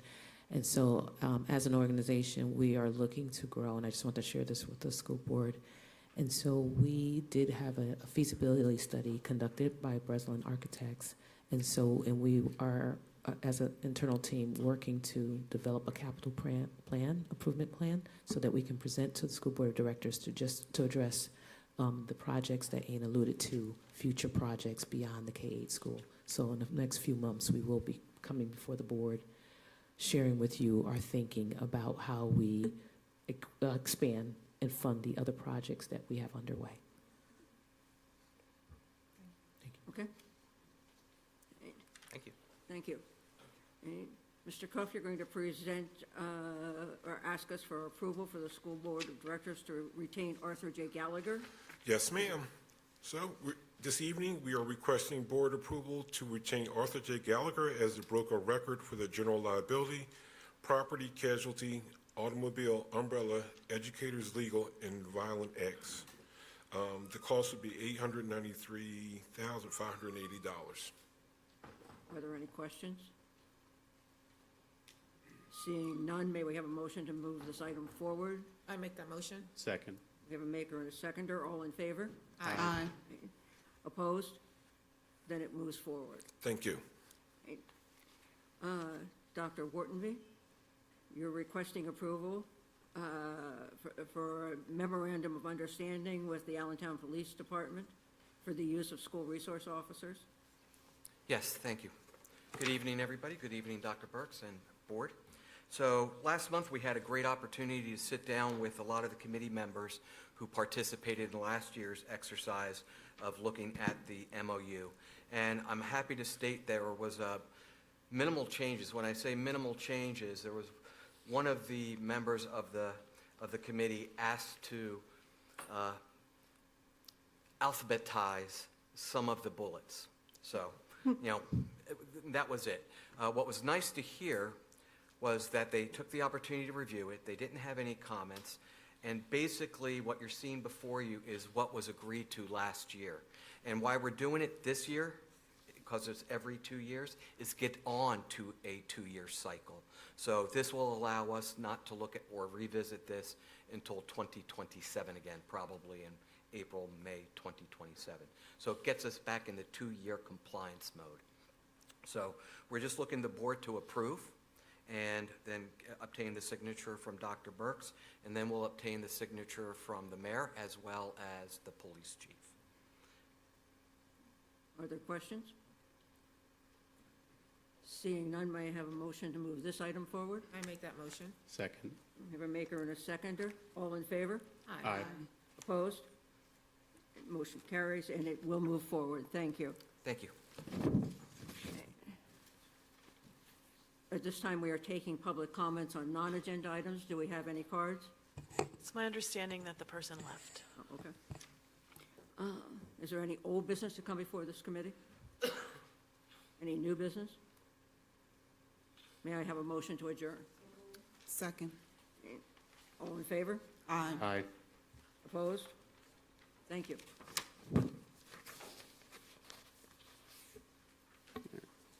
I'd like to call to order the Policy Committee of the Whole meeting of the Board of Directors of the School District for the City of Allentown for today, May 22nd, 2025.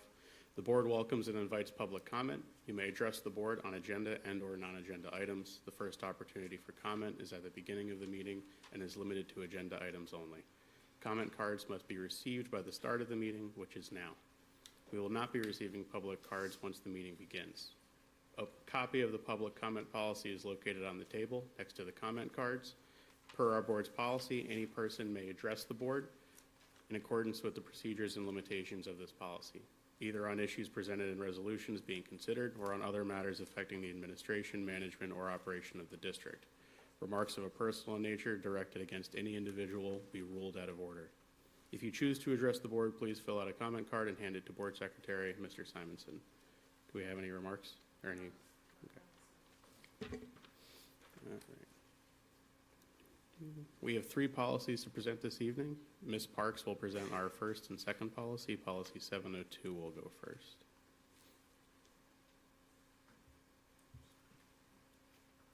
This is a new policy.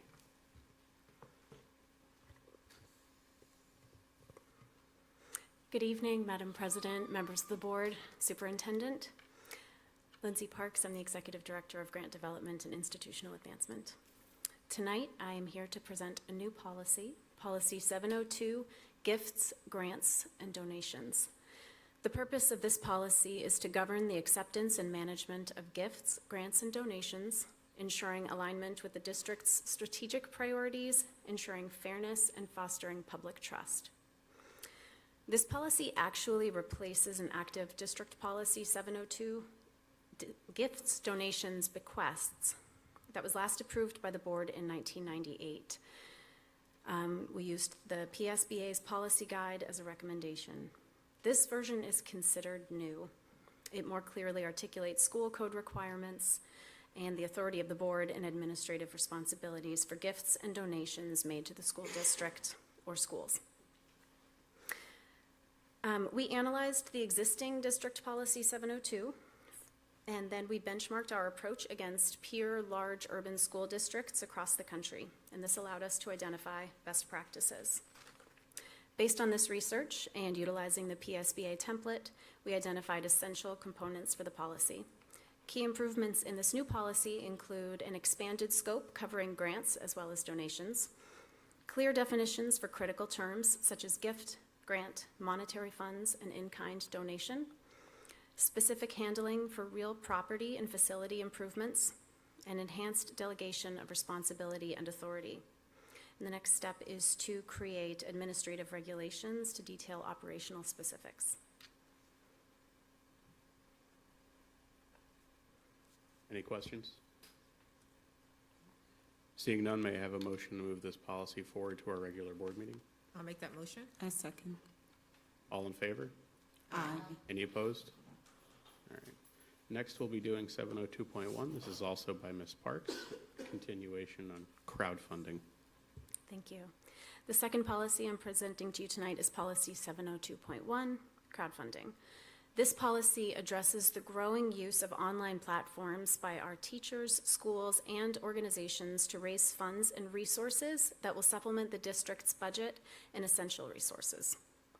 Crowdfunding is a mechanism by which an individual or an organization solicits or accepts donations, typically monetary or in-kind resources, from the general public for approved purposes or projects that directly benefit district students or programs. A couple of examples of crowdfunding platforms are Donors Choose and GoFundMe. To research and develop this policy, we conducted research into the K-12 crowdfunding landscape, reviewing academic studies, policy analyses, and reports. Again, we looked at how other large urban school districts across the U.S. are managing crowdfunding. And then we used this research and again the PSBA template to identify the critical components of Policy 702.1.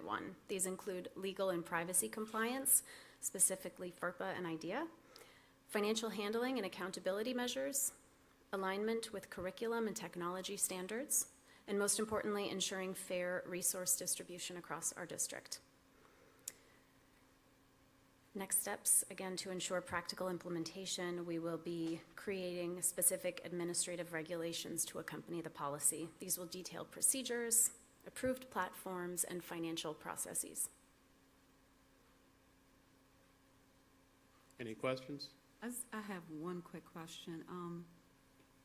I think it states that the maximum amount that someone can go for is like $1,000 and then it has to come to the district?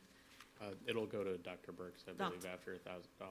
Right, is that a low number, do you think? Because I would think, just based on the needs, most people will go for a little bit higher than that. I would see a lot coming to you for approval. I Can can- you explain the rationale? I can address that, sure. Yeah, yeah. Yes, I'd be happy to. So just to give you an example, the vast majority of our crowdfunding here at the district is done through the Donors Choose platform.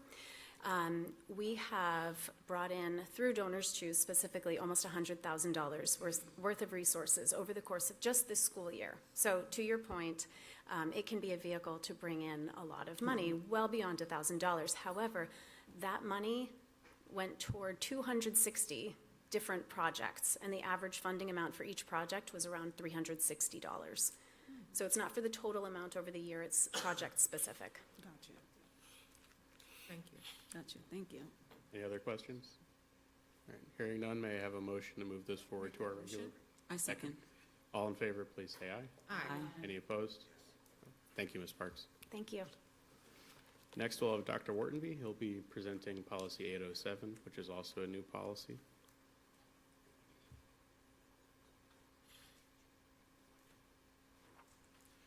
Good evening once again.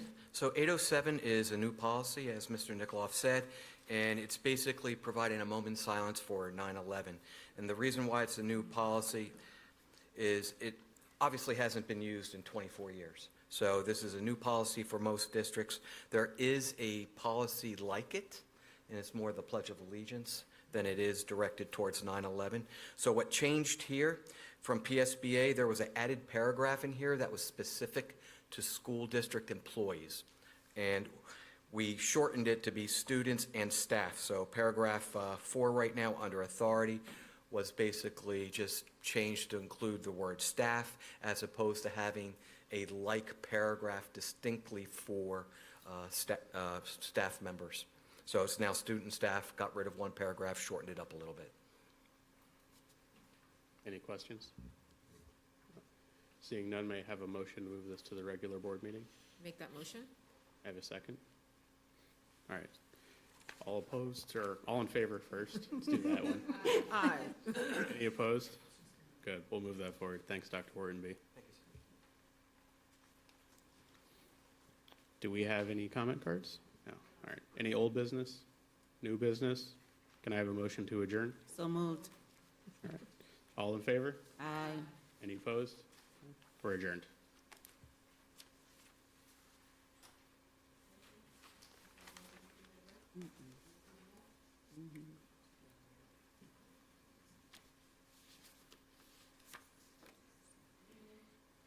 Good evening. I'd like to call to order the Education Committee of the Whole for the Board of Directors for the School District for the City of Allentown for today, which is May 22nd, 2025.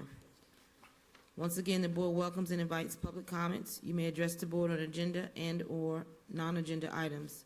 The first opportunity for comments is at the beginning of the meeting and is limited to agenda items only. Comment cards must be received by the start of the meeting, which is now. We will not be receiving public cards once the meeting begins. A copy of the public comment policy is located on the table next to the comment cards.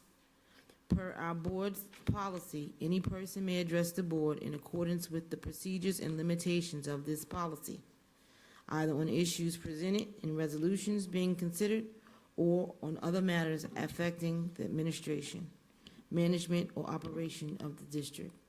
Remarks of a personal nature directed against any individual will be ruled out of order. If you so choose to address the board, please fill out the comment card and hand it to our board secretary, Mr. Simonson. Again, comment cards are located at the podium near the door. Once recognized, please come to the podium and state your name and address for the record. At this time, I'm going to ask if Dr. Burks has any remarks. Thank you, Ms. Conover. I just want to say tonight we have several agenda items on the board's agenda. We did give the board another copy of that agenda because it changed once you received it previously, just as an update, so you have a copy just so you can make sure in front of you. Yes. All right, thank you. Thank you. At this time, we are taking public comments on agenda items. We do not have any, so we'll move forward.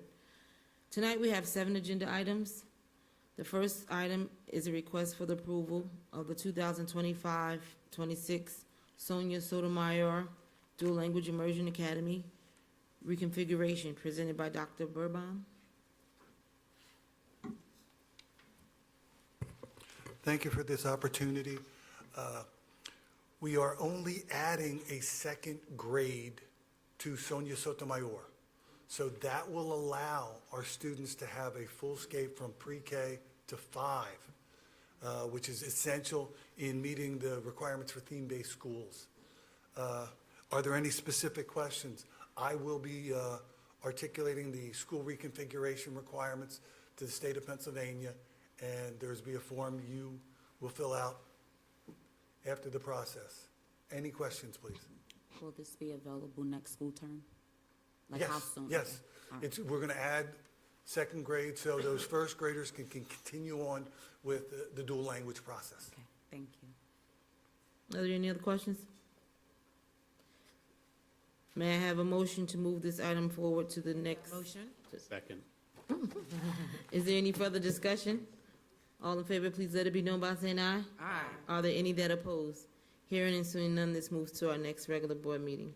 Thank you very much. Thank you, Dr. Burbine. The second item is a request for the approval of theme-based high school naming recommendation that will be presented by Mrs. Bryant. Good evening. Tonight I'm here for you to bring forward the name that has been chosen as part of the school naming committee. But before I read off of the memo, I did just want to ask, we do have a number of members of the committee that are here. If I could ask you to please stand.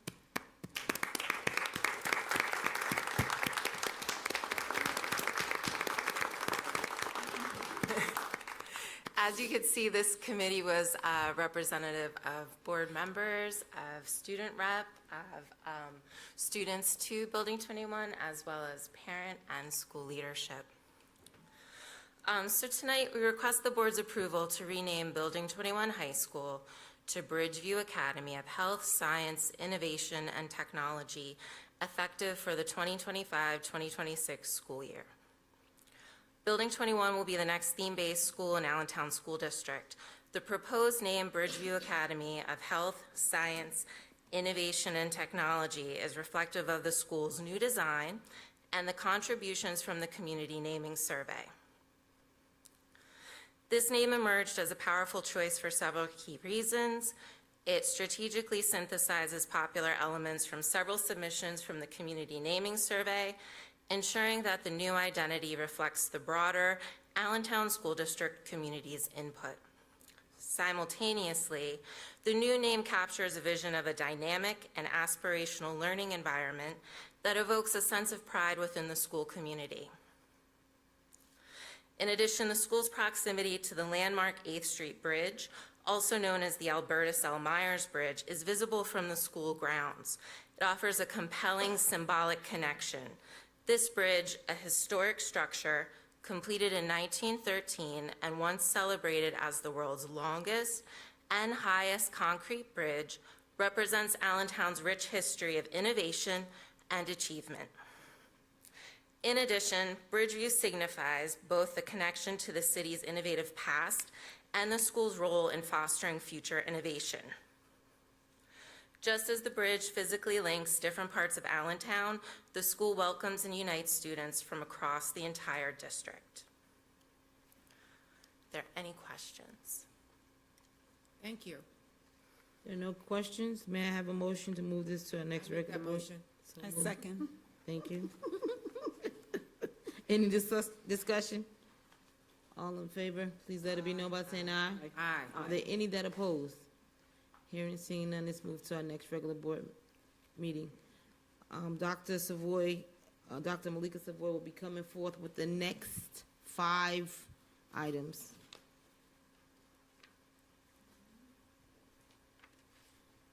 Good evening, board members and Superintendent Burks.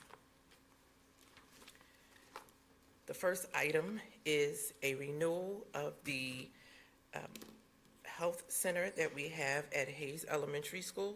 Valley Health Partners Community Health Center is a Pennsylvania not-for-profit corporation, and they seek to renew the agreement with Allentown School District to operate a school-based, federally funded health center look-alike and deliver school-based health services through the clinic at Brigadier General Anna Mae Hayes Elementary School. Last month, I believe, you renewed the clinic at Sheridan. This is the other clinic that we have at Hayes. Do you have any questions? May I have a motion? I make that motion. Second. Any discussion? Hearing and seeing none. All in favor, please let it be known by saying aye. Aye. Any that oppose? This moves to our next regular board meeting after this. And next on our list? The next item for approval, requesting approval, is the Lost Links assessment. We use the Lost Links assessment to assess language acquisition, the progress of language acquisition for our English learners. This is a renewal. We currently use the assessment now. May I have a motion to move this to our next regular board meeting? Make that motion? Second. Any discussion? All in favor, please let it be known by saying aye. Aye. Any opposed? This moves next to our next regular board meeting. The next item is the internship agreements with Allentown School District and a number of universities. This is for adult internships. One of the, we talked about it earlier tonight, the emphasis around recruitment and retention of staff. This partnership allows us to have students from Bryn Mawr College, Cedar Crest College, Kutztown University, Marywood University, Millersville University, Rutgers University, and Westchester University who are studying in the field of social work. So it's an addition to services to our students, plus we have opportunity to recruit and retain social workers. Thank you very much, Dr. Sewell. I have a May I have a question. motion? You got it? Yeah, I have a question. I see two of the better East Coast teacher schools, Millersville and Westchester University. Are we looking at that for teachers as well? Or is that just for social workers? This agreement is just for social workers. We do have other agreements for counselors and psychologists. Mr. Singh will have to answer which ones we have for teachers. That I'm not sure. Okay, that's okay. Thank you. Thank you. But Any just other, consider that because I just wanted to. Absolutely. Thank you. We will follow up. any other questions or comments? May I have a motion? I'll make that motion. Second. All in favor, please let it be known by saying aye. Aye. Are there any that oppose? This moves forward. Next. The next item is for Penn State dual enrollment. This is one of our agreements to continue, this is an agreement to continue one of our dual enrollment opportunities for our students. We engaged with Penn State last year for the first time, and this is our enrollment agreement for the upcoming school year. This year, you will see that this is for juniors and seniors, so this is an opportunity for students to earn a number of credits throughout their junior and senior year, which will support their post-secondary opportunities in higher education, and the courses that they are taking also will account for their graduation requirements within Allentown School District. Are there any questions? Yes, is there any cost to our students? I'm sorry? Is any cost to our students? No. Or this is through our program? Correct. ASD. We actually transport students, buy their materials, and bring them back to school. And where do we take them to which campus? The Penn State, what is it, Lehigh Valley? Penn State Lehigh Valley, I'm sorry. Thank you. That's great news. That's great news. May I have a motion? I make that motion. A second. All in favor, please let it be known by saying aye. Aye. Are there any that oppose? This moves forward to our next regular board meeting. And last but not least, on our list, Last year, the board approved the Ed for Tech Alliance contract for online learning for virtual program and for Virtual Academy and some of our virtual programs. The contract ends on June 30th, and we're in the midst of determining whether or not we want to continue with the current programming or add another program for virtual learning that is aligned to our plan. That is still in discussion. However, we have a summer program that requires students to participate in credit recovery. This allows our students to participate in credit recovery. This request allows students to participate in credit recovery throughout the summer while we make the decision on a more permanent, well, I shouldn't say permanent, another agreement as it relates to virtual programming. Are we running data to see how the program, if it was effective? It was only, so we have quantitative data at the end of the year. We have qualitative data. At the end of the year, we should have quantitative data as it relates to students' performance and the passing of courses. And that will help determine how we move forward. Yeah, I know our virtual program needs some strengthening, so I'm just asking. Yes, in addition to the planning that we're doing the planning around a virtual plan, the platform will actually lend itself to that. So it's the plan and then the platform. Okay, thank you. Who handles, I have a question. Who, and don't judge me, guys, because there's a lot of people in this room and this district. Who handles the virtual? David? David Taylor? Are you talking about? Who's over the So virtual. Yeah. Virtual Academy. Dr. Delaplane is the director of Virtual Academy. And then we have game programs in the high schools that are managed by or supervised by the school leaders. It's an academic program, so ultimately we're responsible for the program. Now, did we ever make that announcement about because we call everything game, we stuck, we old people, but we have a program in Deeriff now, right? And it's called something else. Did we ever make that announcement? I don't think we made it official publicly, but I'm just going to defer to Mr. Brickhouse or Dr. Savoy, because I don't know what the name is. I'm not familiar with it. Mr. Brickhouse, can you speak to that? The program that would be the alternative program at Deeriff. What do they call it? That's good news too, Yeah, so dear students don't have to go. It's called Husky Pack. Yeah, I knew it was Husky, what's the second word? Husky Pack. Husky Pack. Hack, okay, sorry. Nice. I'm excited about that too. When you mentioned the alternative, yeah, that's okay in mind. Okay, well, may I have a motion to move this item to our next regular? I make board that meeting? motion. Second. All in favor, please let it be known by saying aye. Aye. Are there any that oppose? Hearing and seeing none, this moves to our next regular board meeting. At this time, do we have any cards? That's good news. Any old business? Yes. I'm asking everyone, Valley Youth House, when is their contract up and when do we have to renew it? I don't really know, but the reason why I'm asking this is because I do not want us to be bullied again like we were last year. Valley Youth House has, I brought an agreement, I think in front of the board, maybe December, regarding their, it's a grant, regarding their work in the 2 high schools. They also have a grant where they are at, it's a violence prevention grant where they are operating out of Robb. So right now, we're not paying anything. We're monitoring the work that they're doing, as per your request, in the 2 schools. So but they're still getting grant money off our numbers. Yes. I think that's what, they're getting grant funding to support our students, yes. Can you But share? Go ahead. Go ahead, keep asking a question. I didn't mean to cut you off. Keep going. I'm gonna ask my question. No, go ahead. I'll ask a question after you. Go My ahead. question was, I wanted to know what was the problem with what's going on, like, I don't know. Well, I know when we took our time with it the year before, had a lot of people calling our superintendent, trying to bully her into getting this done, trying to bully her, to, get people under her administration to get the numbers. And I don't think anyone should be calling our employee to get something that, if we do use them or don't use them, they don't have that right.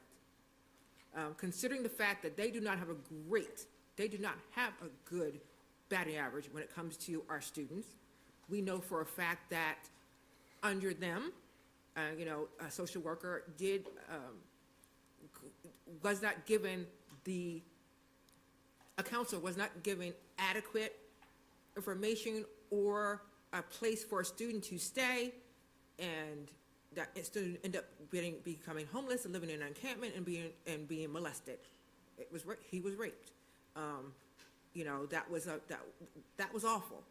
And to them, they still did not take total. They did not take responsibility for that. So for them to still be with us, I question it. I question it a lot. I have a question. Are they under an MOU? Yes. Does the MOU state that they have to do reporting of data, Yes. incidents, things like that? Oh, So, I'm sorry. I'll have to check the MOU for that. I thought you meant the data reporting to us regarding their work in the school. I didn't let you finish. yes. So I would like to make my decisions based on that and word of mouth. So if we have people in our schools and in compliance, it says in the MOU that these are the deliverables and you're supposed to do the reportings, and I would like to know what the reportings are from Valley Youth House, how they're serving our children, what does the data look like, so we can make the right decision going forward regarding them. I recently met with them. I will say, we meet once a month. I don't know if it was Friday or Monday. I'm kind of lost in my days right now, but I did meet with them. The requirement right now is to give me the end-of-year data so that I'll know how many children that they've seen and how many consistent small groups that they've had. I can share that with their limited staff, they haven't had individual one-to-ones meetings with students, but they have had small groups. Our social workers support the one-to-one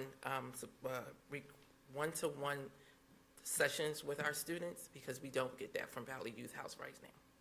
And does it state in the MOU that the principal or the school or whoever is partnering with them, whether it's communities and schools, are a part of the evaluation process? Because I would think the school can give a better capture of We do that.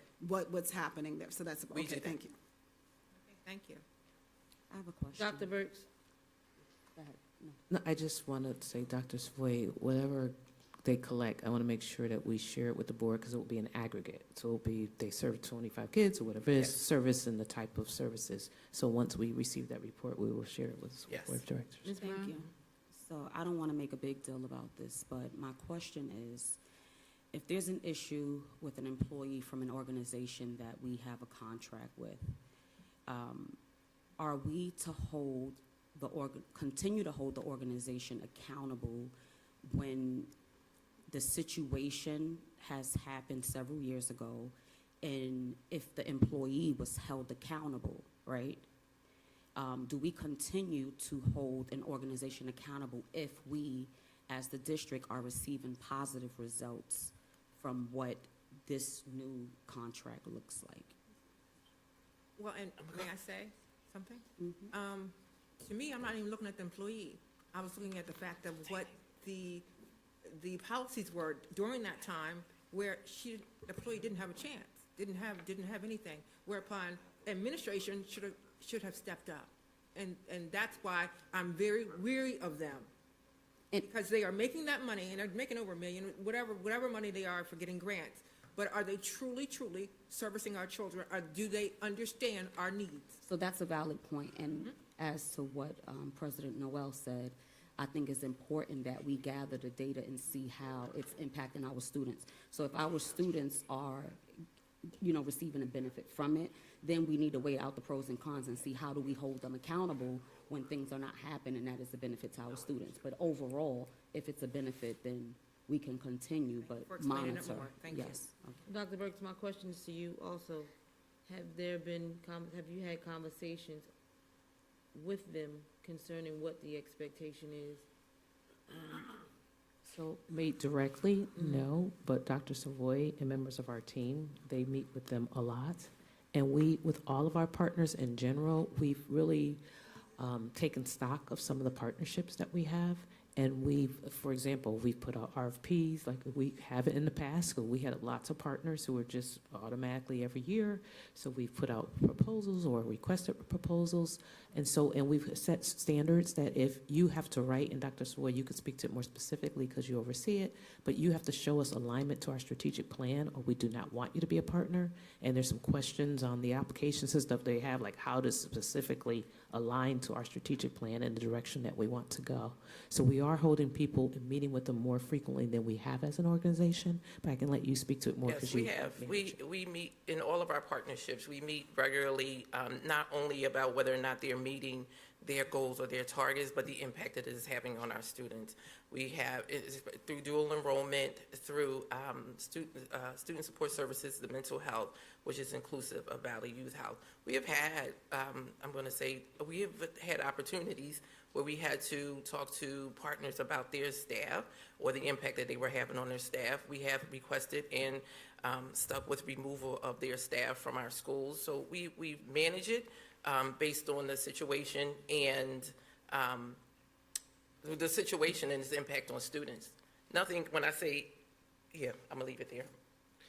You're So, correct. what I wanna There's a provision in most of our MOUs that give us the unilateral right, if we're dissatisfied with the performance of any one of their employees, to remove them, and they're obligated to remove them under the circumstances. The second issue is most of our MOUs, and you can verify this, are not of extremely long duration. They're usually a year-to-year MOU. So in the event we are not pleased with either their handling of a situation or the outcomes that you're suggesting, we have the opportunity to reflect and choose another entity to partner with us. And I agree with that. However, what I want to be wary of, right, is that we're not utilizing past events, right? Because the event that was, specified is an event that happened prior to starting this contract, this specific contract. So I don't want to send the wrong message to our partners that we can't resolve an issue, right? We want to be able to understand that conflict creates opportunity to sit down and be able to resolve issues. And if we do not appreciate and we don't agree with how we are handling our partnerships and relationships, then we need to do something about it. However, if this is a past event that has happened already prior to a new contract, we should not revisit that event that we already moved past. Again, that event happened way before Dr. Burks or even Mr. Stanford was here. I can confirm that Valley Youth House watched the board meeting where we approved their agreement in December and are well aware of the board's expectations and meet monthly to explain where they are in those expectations. And to add to that, again, not focusing on the past event prior to this new contract, but if there's any new events that have happened, we should focus on that. Agreed. Sorry. And I understand that, but, it's still the same people in charge. It's still the same administrators. So the only reason why I brought it up is because I don't want that ever to happen again. Because administrators didn't do what they were supposed to do for our students. Well, we don't want to forget. I'm never going to forget. I'm always going to remind you. I mean, I can move past it, but if something like that, it happened. So I'm not going to ever act like it didn't happen. But what I do want to say is that the perception, you said a word, and I just want to make sure that we get this clear, that came out of your mouth, bullying, right? And so what I will say, that could be perception, because you had passed when she wasn't here. But at the same time, we're not tolerating. We're building each other, and we're building partnerships. And so my response would be, as one board member, is if we can mend this, we can fix this, because we've been saying that we're moving in a direction that we all need to move in, and we need to move in the direction together. If for some reason that they're not on board with that, then that means that we're gonna start having to use our unilateral powers and make some adjustments, but that's not the goal. The goal is to bring everyone who was with us in the beginning along with us, because we're building, we're not tearing down. Correct. Yes, Dr. Burks. Thank you. I just want to add, because I think it's important for this context, as relates to mental health services. When we initially, within the past few years, I'll say, with our relationship with Valley Youth House, we were using ESSER's funding to fund our partnership, not just with Valley Youth House, but other mental health providers. However, as an organization, we want to build the capacity internally, so we hired about 16 social workers because we felt that we could secure talent within. We named a lead social worker. She's here this evening, Ms. Ariel. We've had her participate in lots of professional learning, and she's really doing a fantastic job in creating our whole child framework and our overall mental health, supporting our whole child development. So our pivot to moving away from outside providers was essentially had nothing specifically to do with the provider per se. We want to build our own capacity. We've added 16 more members to our learning community and our own talent that we're growing for longer term sustainability. And I agree with I agree with that. I think that's a valid point. However, we don't want to mix the two, right? We're growing within, and that's absolutely fine. But we don't want to, okay, I'm not going to say that. We don't want to pinpoint certain areas of partnerships, because then it doesn't make us attractive. People don't want to partner with us when they feel like we're shifting just because of something that's like, I just feel we need to work on it. No, and that's fair. That's why I want to raise it. That it wasn't just, oh, they're getting rid of all these different groups. It's just we want to build our own capacity. We have quite talented people we've attracted to the organization that can serve our kids. Well, you're going to, I didn't cut you off, but people are used to eating here for a long time by themselves, and they don't want to share their food. So I get it, and I said that from day one, but the thing is, we're here for the kids.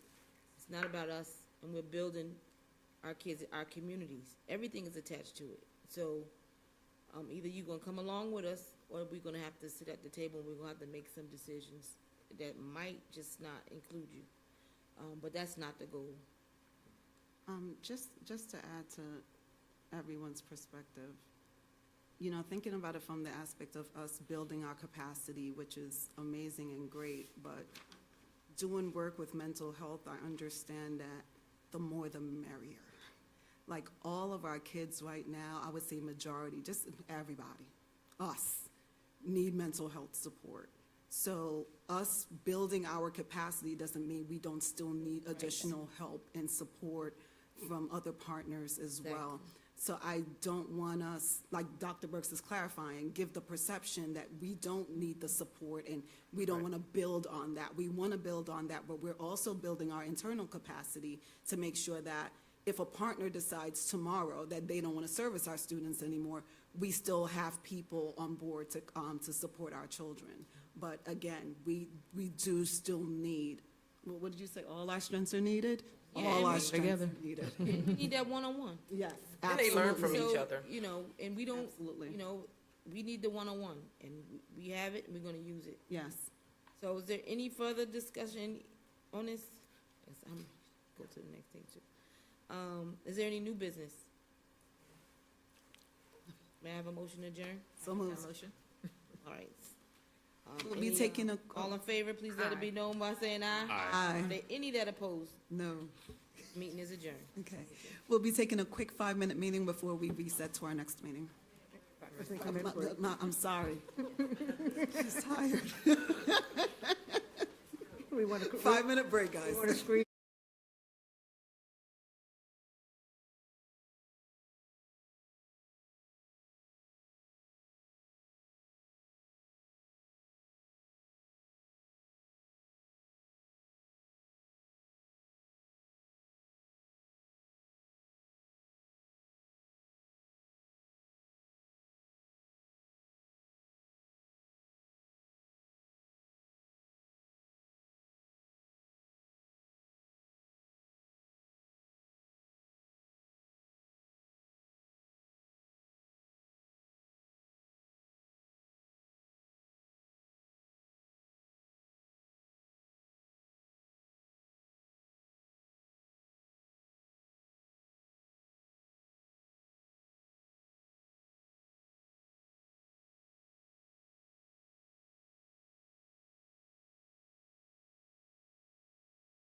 Good night, everyone. Okay.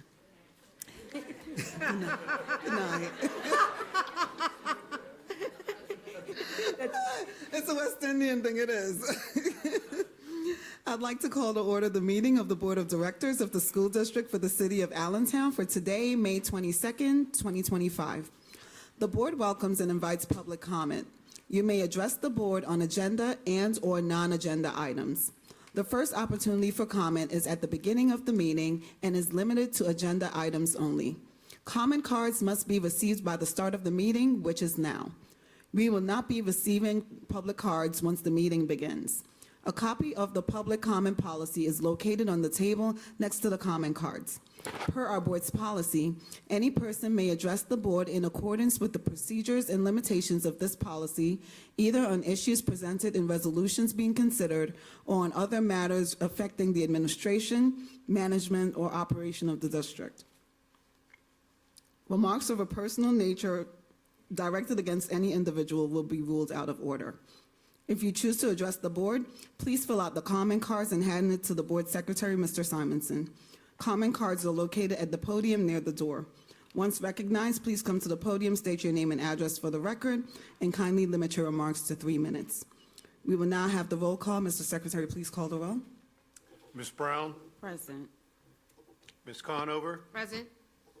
Ms. Harris? Here. Ms. Matheson? Here. Mr. Nikoloff? Here. Ms. Noel? Here. Ms. Ortiz? Here. Ms. Sierra? Ms. Sierra? Ms. Tiburcio? Here. We have 8 members present. No, Not- was here. She was here?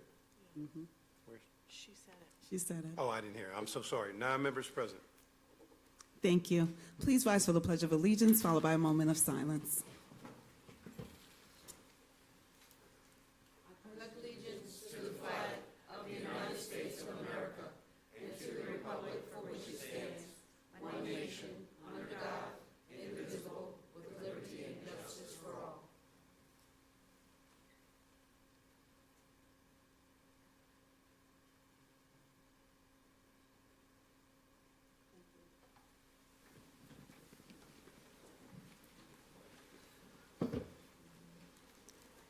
And for the president remarks.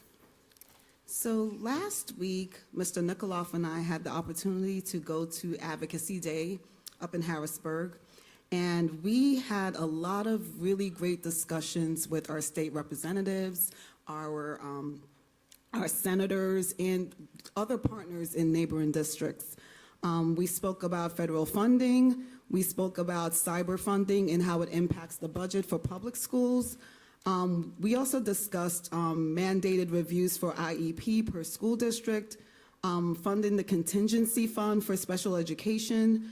And this fund actually is, just to give you some context for that, this fund helps us to offset the cost of providing a free, appropriate public education to students with significant disabilities when those costs exceeds the standard funding allocated to school districts.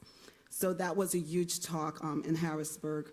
There was also talks about partnership with other neighboring school districts, specifically Philadelphia Board of Education. They talked about formulating an allegiance with Allentown School District and working with the Board of Directors to advocate in the future. So that was really exciting. Is there anything you wanted to share on that, Mr. Nikoloff? I think you pretty much covered it. Okay, great. And I want to thank our state representatives and our senator. They have been working diligently to make sure that especially Allentown is taken care of. I have to be honest, some people were a little bit jealous. They were a little bit jealous. However, they are advocating strongly for us to be able to especially receive our federal funding. They're doing whatever it takes. So Representative Pete Schweier, Mike Schlossberg, who am I missing?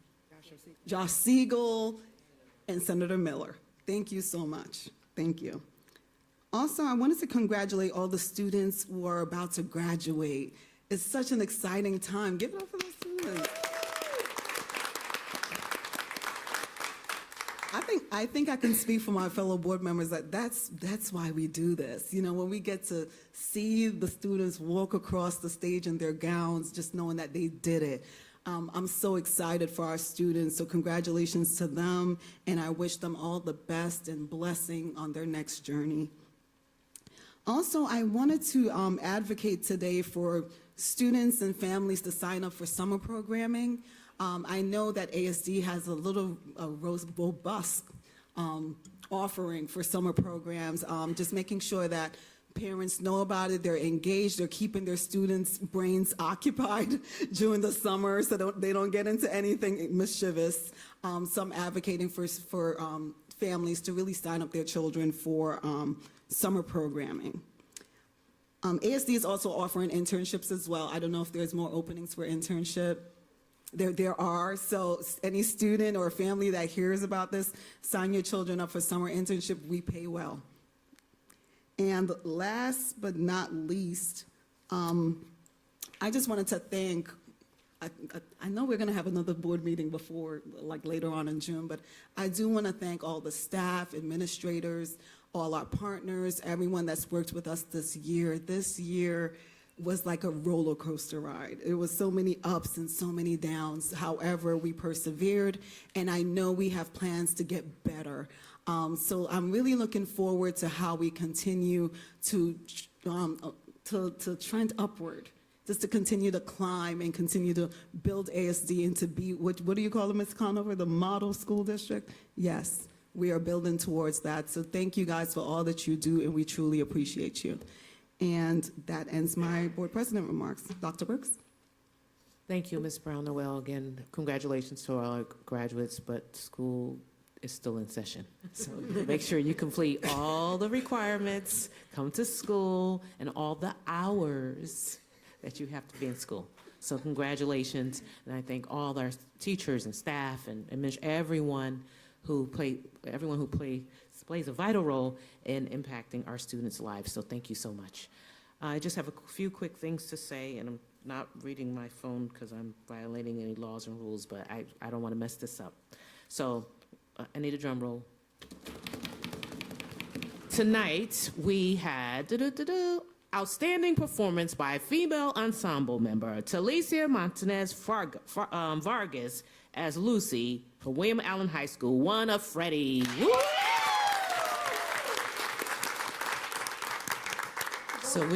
So we're so excited for Talicia, as well as William Allen High School and all of our students who were nominated. And let me tell you, if you missed the performances, you missed an outstanding treat. Our students are really exceptional, very talented, but you always have next year.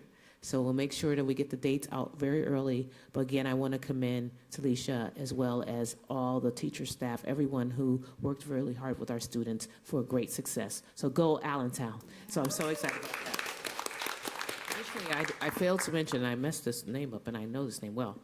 We want to invite everyone. You are cordially invited to attend the Digital Promise Verizon Innovative Learning Schools launch, which is, please mark your calendars for June 5th. From 4 to 5:30 p.m., and we'll put this on all our social sites and all that kind of great stuff and send out invitations to all of our partners. It will be held at Cedar Crest College, Alumni Hall, Auditorium, 100 College Drive, Allentown, Pennsylvania. So we are going to have the kickoff. 5 of our schools have been identified as Verizon Innovative Learning Schools.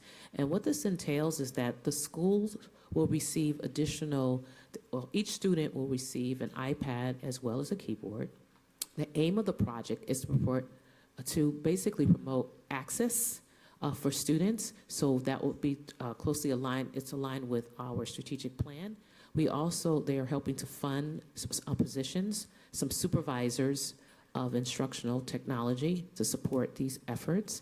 And we will have access to additional software as it relates to support our MTSS programming as a result of this. And this is a 4-year commitment. We will receive technical support from Digital Promise as well as Verizon Innovative Learning Schools. Our teachers and staff and other staff will receive professional learning. They will also help fund technology teams, so our students, teach them to have tech teams throughout these 5 schools, and we are really, really thrilled. So it is June 5th, 4 o'clock, from 4 to 5:30 p.m. at Cedar Crest College. And again, we will send this out to the board and to everyone involved. We want to have a great kickoff and blast. Every staff member who works with children in the school will also receive an iPad, and students will have 24/7 digital access. So they'll have round-the-clock internet services through receiving these devices. So we're really excited.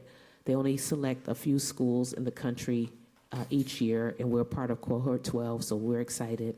We're hoping we do a fantastic job, so they'll be willing to fund this effort at our other 2 high schools. It's a secondary effort, so they only work with middle and high school students. So it's our 4 middle schools and our new Bridgeview Academy, School of Health Science and Innovation and Technology. So, that's a lot. So with that said, those 5 schools. So we're excited. So please join us for the kickoff. And I think I covered everything, right, Ms. Reese? So thank you so much. Thank you, Ms. Brownwell. Thank you, Dr. Burks. At this time, we are only taking public comments on agenda items. Once recognized, please come to the podium, state your name and address for the record. Please note remarks are limited to 3 minutes, and the microphone will be disabled at the end of 3 minutes. Please also be informed the School Board of Directors appreciates public comments. However, we are not able to respond to these comments. Administration will address your concerns and update the board on the status of your concern. Is there any comment cards? There are not. Thank you. Okay, may I have a motion of approval of the minutes? I make that motion. Is there a second? Second. Is there any discussion? Please call the roll. Ms. Conover? Ms. Harris? Yes. Ms. Matheson? Yes. Mr. Nikoloff? Yes. Ms. Noel? Yes. Ms. Ortiz? Yes. Ms. Sierra? Yes. Mr. Bercio? Yes. Ms. Brown? Yes. Motion passes 9-0. Thank you. And now for our information updates. Is there an update from the Allentown Human Relations Commission? Yes. In our last meeting, the commission received renewed investigative training specifically geared towards human relations and discriminatory complaints. And we are also working on refreshing our online presence and creating an easier access via online forms and portals. So that's it. Thank you. Is there any updates from the Allentown Public Library? Yes, the last update was Monday. We are scheduling a meeting with Mr. Fazio and Dr. Burks. Thank you. Is there any updates from the Allentown Recreations Commission? Not at the moment. Thank you. There are no updates at this moment from the Allentown School District Foundation. We have an upcoming meeting on June 5th. And for the Carbon Lehigh,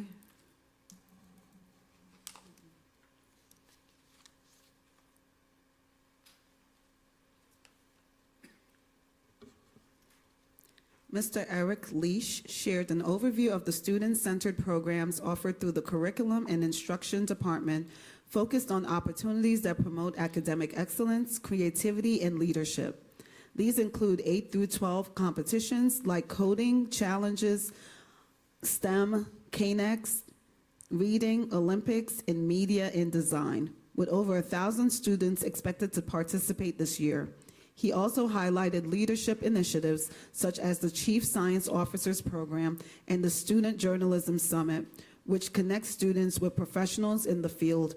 The presentation concluded with the reintroduction of the student forums, revived post-pandemic at district request, featured students from Northwestern Lehigh sharing their experience.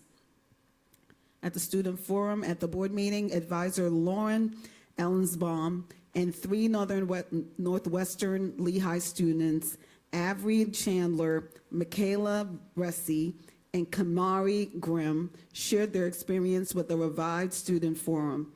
The forum values was emphasized, including building leadership and collaboration skills. The students described their service projects for the Children's Hospital and how working with peers from other districts enhanced their teamwork. We also went over the 2025-2026 General Operations Fund. This is only the budget mandated by the Pennsylvania statute that requires board action by each member of the school district, and I am, of course, a part of that decision. And also, the board approved the calendar for the central office payroll schedule and board meeting for the 2025-2026 school year. And that ends my report. Is there any report from LCTI? Our meeting is next week. Thank you. And for our student representatives, Adriana Rodriguez? Good night, I guess. From Building 21, 2B, Bridgeview Academy. I'm Adriana Rodriguez, and this will be my last report to the board before I graduate this year. And I appreciate and thank you guys so much for the experience that I've gained this year and helping me be able to grow as a person and on my presenting skills. I will take all that I learned with me next year as I move into Kutztown University to study criminal justice.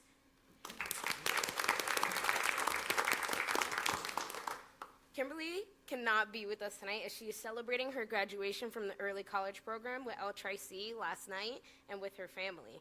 She also sends her thanks and farewells, and we wish her the best of luck at, I'm going to butcher this, Cheney University? Cheney.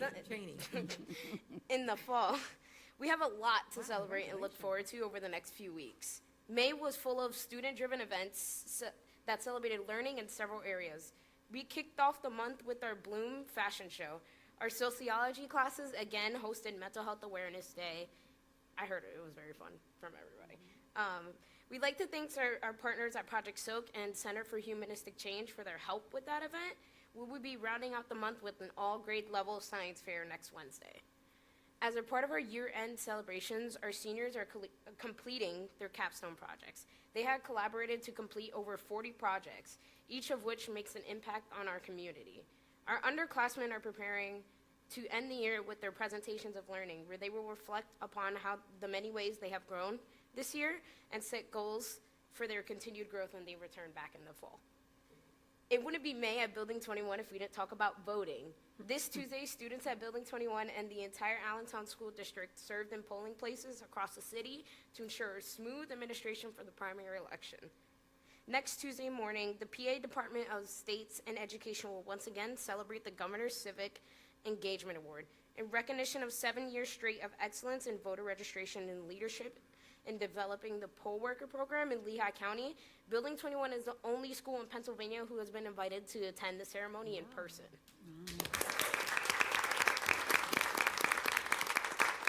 Building 21 student Janitza Claudio, who just served in her 4th straight election as an interpreter and election clerk, will represent all of the young voters of the Commonwealth of Pennsylvania as she delivers the keynote address at the ceremony. Wow.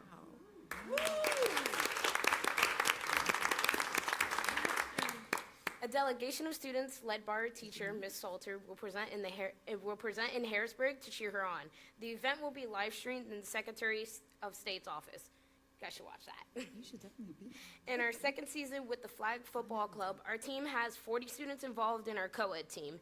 The boys play in 2 different leagues with an overall winning record, and the girls hosted their first game on our property this week. Thanks to Dan Bosque for continuing to fund this program. Our end of the year Our end of the year celebrations we are kicking off this weekend with our prom. The prom theme is Once Upon a Time, and we will be dancing the night away at the Renaissance Hotel. Monday, we will be celebrating as a whole school with a picnic on our campus, and we hope to see each of you at the Class of 2025 graduation on Tuesday, June 17th at Miller Symphony Hall, 1 p.m. Once the celebrating has ended and the learning will resume, with opportunities for our students to complete their learning during our summer learning program and new students to get ready for high school with the Summer Bridge program. We'd especially like to thank our rising junior, Ashanti Ramos, a great trip as she is one of the 2 students choosing to participate in the FHI 360 Student Leadership Development Program in San Francisco this summer. Thanks to our sponsorships from Gear Up. And that's our news from Building 21. This is the last time we will sign off from our board report with these words. We look forward to returning to you next year under a new name, but with the same commitment to ensuring that all of our students find their passion, become aware of their power, and develop their agency, and use their learning to make an impact. Thank you, and remember, just like our phoenix, together we rise. Well done.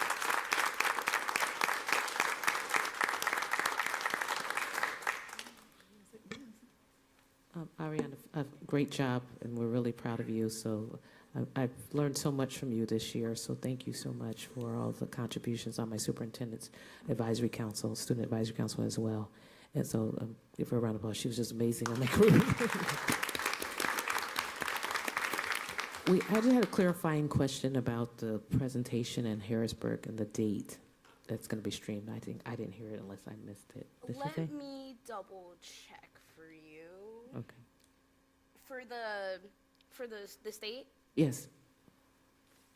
We'll find out later. Okay. Well, do we know Thursday? Thursday? Is that Thursday?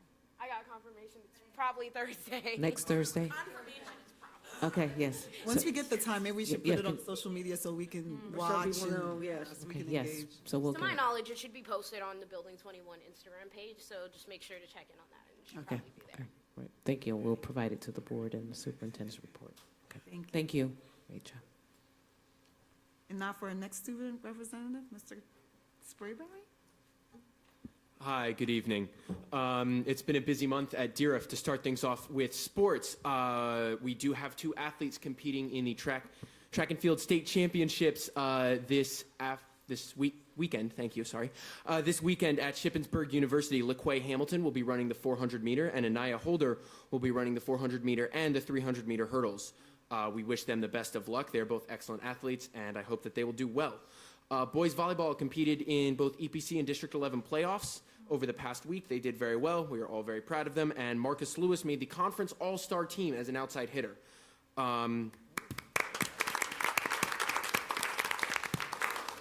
In terms of academic success of DRF students, 3 DRF seniors were recently honored at the Rotary Club Scholarship Conference. Yessi Jimenez, James Yakub, and Andre Mamari all received Rotary Club scholarships. And Wenli Geraldo Rodriguez won the, give me a moment, Linda Anthony Chamber of Commerce Scholarship. So they are all doing excellent things, and money for college is great. Highly recommend. Mr. Bluff, I believe, won the Allentown Core Alliance Network New Teacher of the Year. Awesome.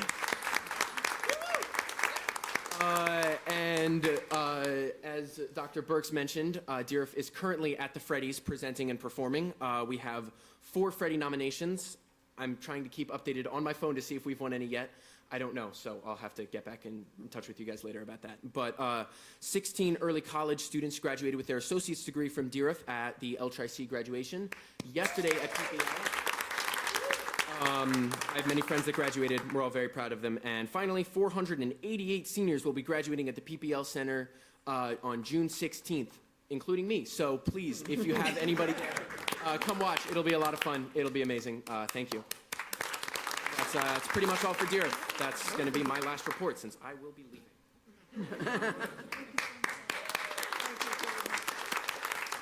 So, Kaden, I just want to say thank you so much for your commitment and service. Kaden was on my superintendent's student advisory council for the past 2 years, and we all learned a lot from Kaden. And so I want to thank you for all your input and the policies and really keeping us focused on the focus. And so, and he's an exceptional young man. He's very modest, but he's going a full ride at the University of Rhode Island. And so, and we're really proud of him. So thank you, and I wish you well. And I know you're going to study math, and you don't want to come back and teach, but maybe if you can help us out a little and study data and all that good stuff that you're going to do, you're willing to come back sometime and give back to our learning community. So, yeah, can you tell us again? Because I was like, what is, let me Google that. Can you tell us what you're studying again? Yeah, I'm going to be double majoring in astrophysics and data science at the University of Rhode Island, and I want to go on to become a professor and an astrophysicist, do research and stuff of that nature. Okay, great, thank you. Great job.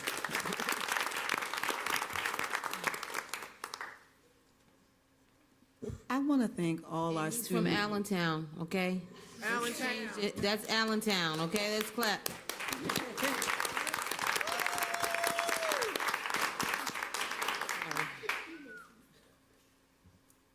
Hayden's father, and his parents are proud, but his father is also a teacher at Deer High School, so we're happy.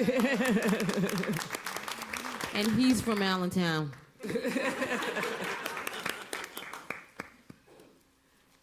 I just want to thank all our student representatives, like coming here, sitting with us, doing your reports.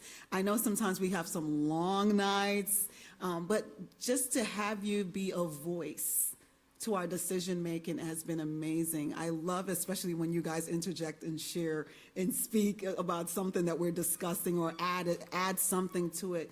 You guys have been so valuable to us, and we are so excited for your next journey. The sky is the limit for you guys because you are exceptionally bright and brilliant people. And I cannot thank you enough for all that you've done. Thank you. Thank you.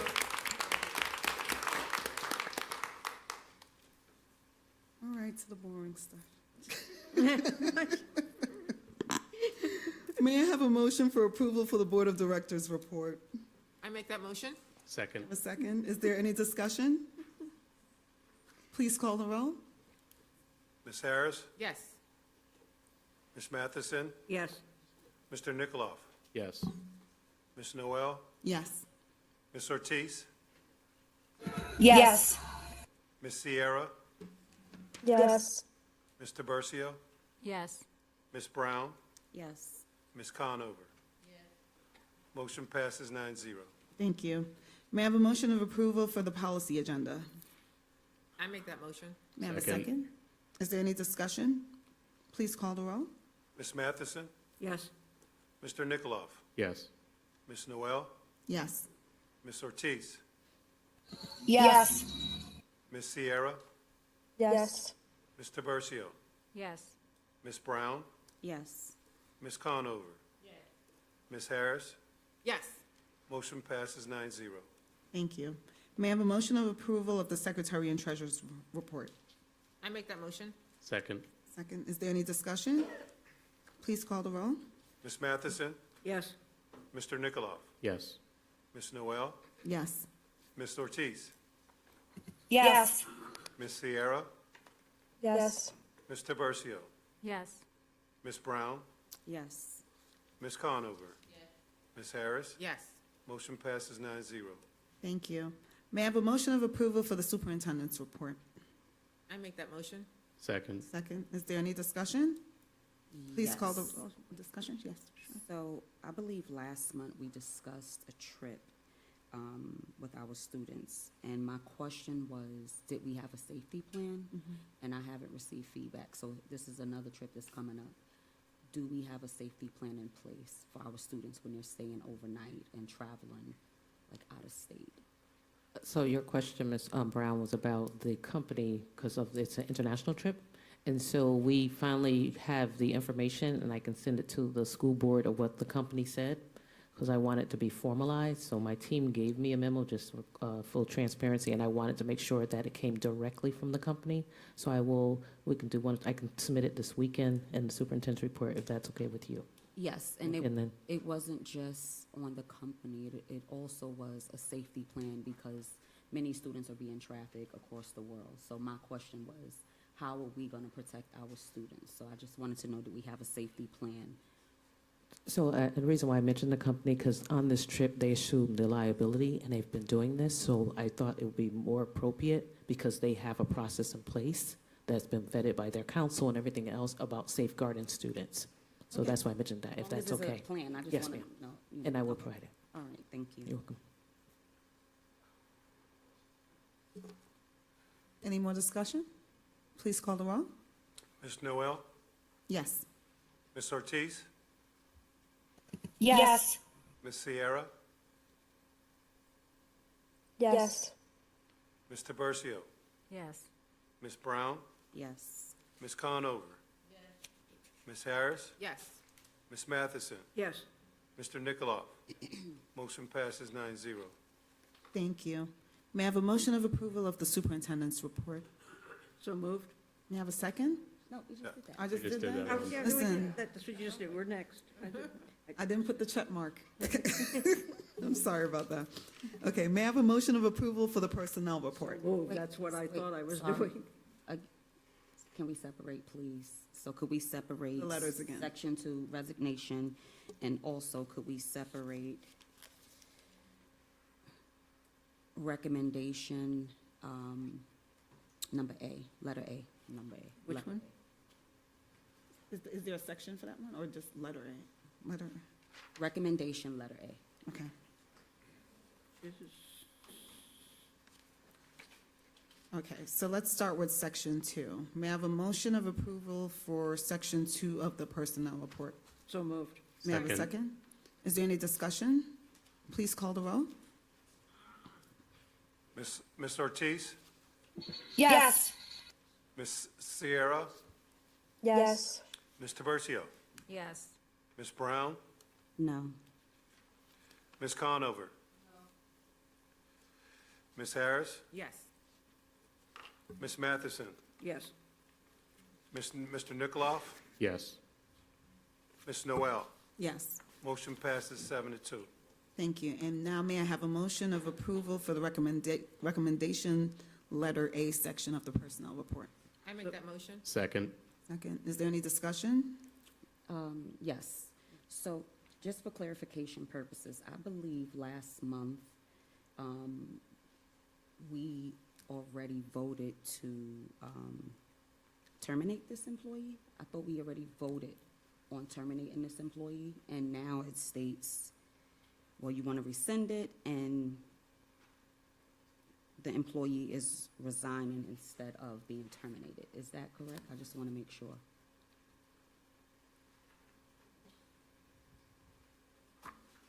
It's employee 529313. I believe what happened in this instance was that there was a resignation that was received by the district and was not known by the district from this individual when the termination action was actually taking place. So after consultation with the individual and the local union, we agreed to that.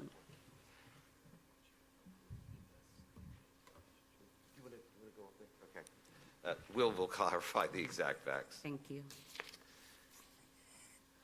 One of the options when the employee, once you vote on, or the board votes for the termination, and the charges are then communicated, there is an option still for the individual to resign rather than go through the hearing or the arbitration process. So after those charges were passed here and served, the employee did then submit a resignation. And that's why the rescindment came, because it came within the time limit of them being able to respond. So, I don't remember. Could you tell me, why is our process set up in a way that we would already vote on it when the option is to rescind? Like, shouldn't we do that afterwards, so then the vote is final, then we don't have to come back and do that again? Like, No, not really. The way the school code works under the circumstances, you as a board have to take action initially to authorize the receipt of the charges, and then if certain actions aren't taken within 10 days typically in our documentation, that they would be automatically terminated. But you take the action initially. Okay, so we terminate first. That- They have 10 No, days. actually, technically, no. You receive the charges of the administration to terminate and acknowledge that, but in the resolution, it says that if the employee doesn't resign within 10 days, they will be automatically terminated, or if they don't ask for a hearing. So if they ask for a hearing, we go to a hearing, and ultimately the termination would be determined either by a labor arbitrator or after a board-level hearing that they could elect. But it's a stilted process. It doesn't make often logical sense, but that's the way you have to do it under the school code. Okay, just wanted to confirm, because I thought we terminated the employee first, and now we're like, No, you know, no, I just wanted no. to. Okay, so technically, the employee was authorized to be terminated if the employee didn't do anything. Okay, But in this case, the employee did evidence her resignation, as indicated by Mr. Sang, and that obviated the need to have a termination of record. okay, thank you. Good question. Is there any more discussion? Please call the roll. Ms. Ortiz? Yes. Ms. Sierra? Yes. Mr. Bercio? Yes. Ms. Brown? Yes. Ms. Conover? Ms. Harris? Yes. Ms. Matheson? Yes. Mr. Nikolov? Yes. Ms. Noel? Yes. Ms. Conover? She No, said it and Ms. already. Brown? You said Ms. Brown said yes. 8-1. Motion passes 8-1. Sorry, I'm a little tired. I know. We all are. Good night, Mr. Simon. You ain't kidding, brother. Okay. Good night. Good night. Oh, boy. Okay, now may I have a motion of approval for the rest of the personnel report? So moved. Second. Second, is there any discussion? Please call the roll. Ms. Sierra? Yes. Ms. Tiburcio? Yes. Ms. Brown? Yes. Ms. Conover? Ms. Harris? Yes. Ms. Matheson? Yes. Mr. Nikolov? Yes. Ms. Noel? Yes. Ms. Ortiz? Yes. Motion passes 9-0. Tonight, the board approved new administrative hires. Mr. Sang, would you please come forward and introduce our new employees? Look at me, I remembered.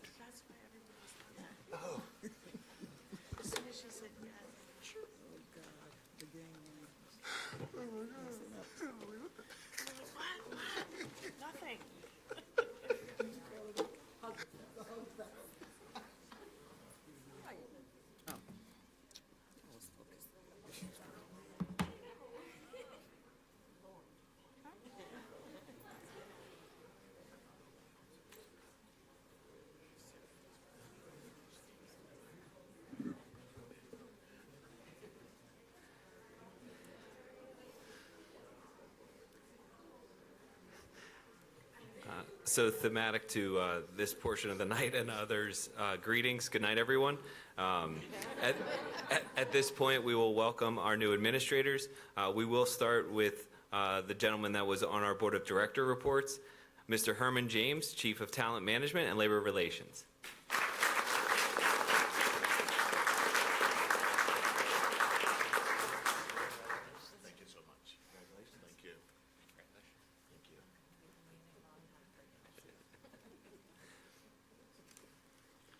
And then we'll move through the personnel agenda in order in which they appear. As our audio-video technician, Mr. Joshua Deutsch.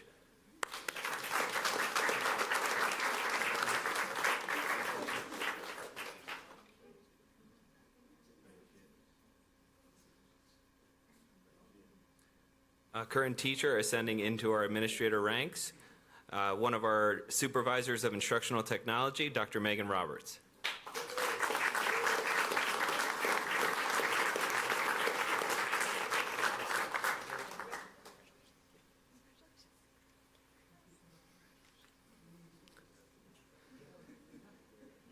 Also ascending from our teacher ranks and a part of our new leaders, emerging leaders cohort, Dr. Melissa Rouston.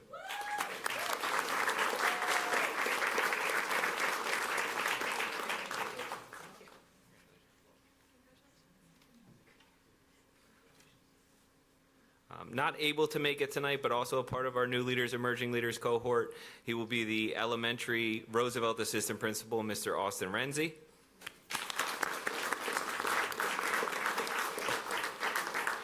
And then we also have one of our teammates changing roles from the Director of STEM to the Director of Innovation and Instructional Technology, Mr. Kyle Kaufman.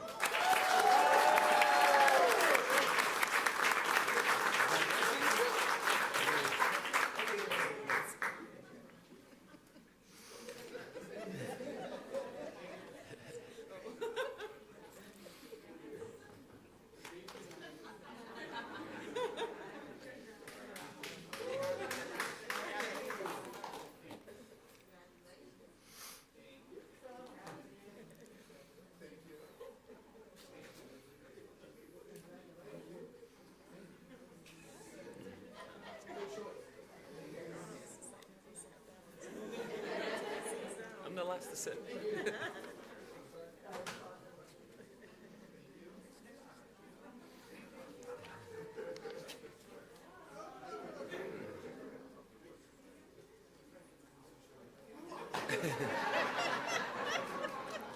All right, thank you very much, everyone.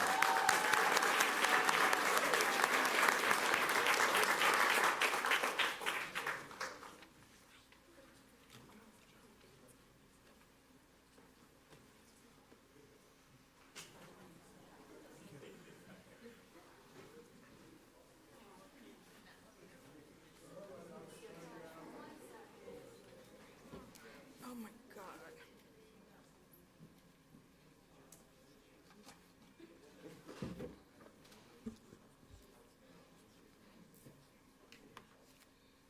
We're all set? Okay, may I have a motion of approval of the finance report? I make that Moved. motion? Second. Is there any discussion? Please call the roll. Ms. Sierra? Yes. Mr. Bercio? Yes. Ms. Brown? Yes. Ms. Conover? Ms. Harris? Yes. Ms. Matheson? Yes. Mr. Nikoloff? Yes. Ms. Noel? Yes. Ms. Ortiz? Yes. Motion passes 9-0. Thank you. At this time, we are only taking public comments on non-agenda items. Once recognized, please come to the podium, state your name and address for the record. Please note remarks are limited to 3 minutes, and the microphone will be disabled at the end of the 3 minutes. Please also be informed the School Board of Directors appreciate public comments. However, we are not able to respond to these comments. Administration will address your concerns and update the board on the status of your concern. Mr. Secretary? Okay. Is there any old business? Yes. If you don't mind. Yeah. That well. I don't have a choice. Just before this meeting, a little bit of disturbing news. Last year, for the DRIVE program, Harrison Morton and Rob team played for the championship. Rob won. Rob Middle School won. It was a tough game. It was great. I was there. Now, just today, for some reason, and I don't know the whole story yet, but I'm very upset, the trophy was taken from them and given to Harrison Morton Middle School. That is a DRIVE program. That is not something we do. But that is run by Lee Butts and Denise Watson. However, most of the money for that program comes from the Justin Sheffield Foundation. So the coaches are not paid very much, and they do dedicate themselves to this. This is a very demoralizing situation where the boys now that are on the Rob team don't even want to play tomorrow. They have a game on Fridays. They don't want to play. They don't want to be in it. You know, these kids are saying that they never want to be in a DRIVE program ever again. I don't know what happened, but it's wrong. I don't know if Butts is upset with us for not getting that contract, and now they're trying to, cause some disturbances in our schools. I don't know what it is, but whatever it is, it's got to stop. It's wrong. You cannot demoralize our students. Those students won that. I was at that game. They won that fair and square. It wasn't because of pitching. It was because of batting and runs coming in. Simple as that. And for them to take that trophy from them and give it to the other school, that's wrong. And I'm extremely upset. That's it. Thank you. Thank you, Ms. Harris. Is there any new business to come before the board? We have a motion to adjourn. I make that motion. Good night. Good night. This meeting is adjourned. Rubber band, you got one? See that's going on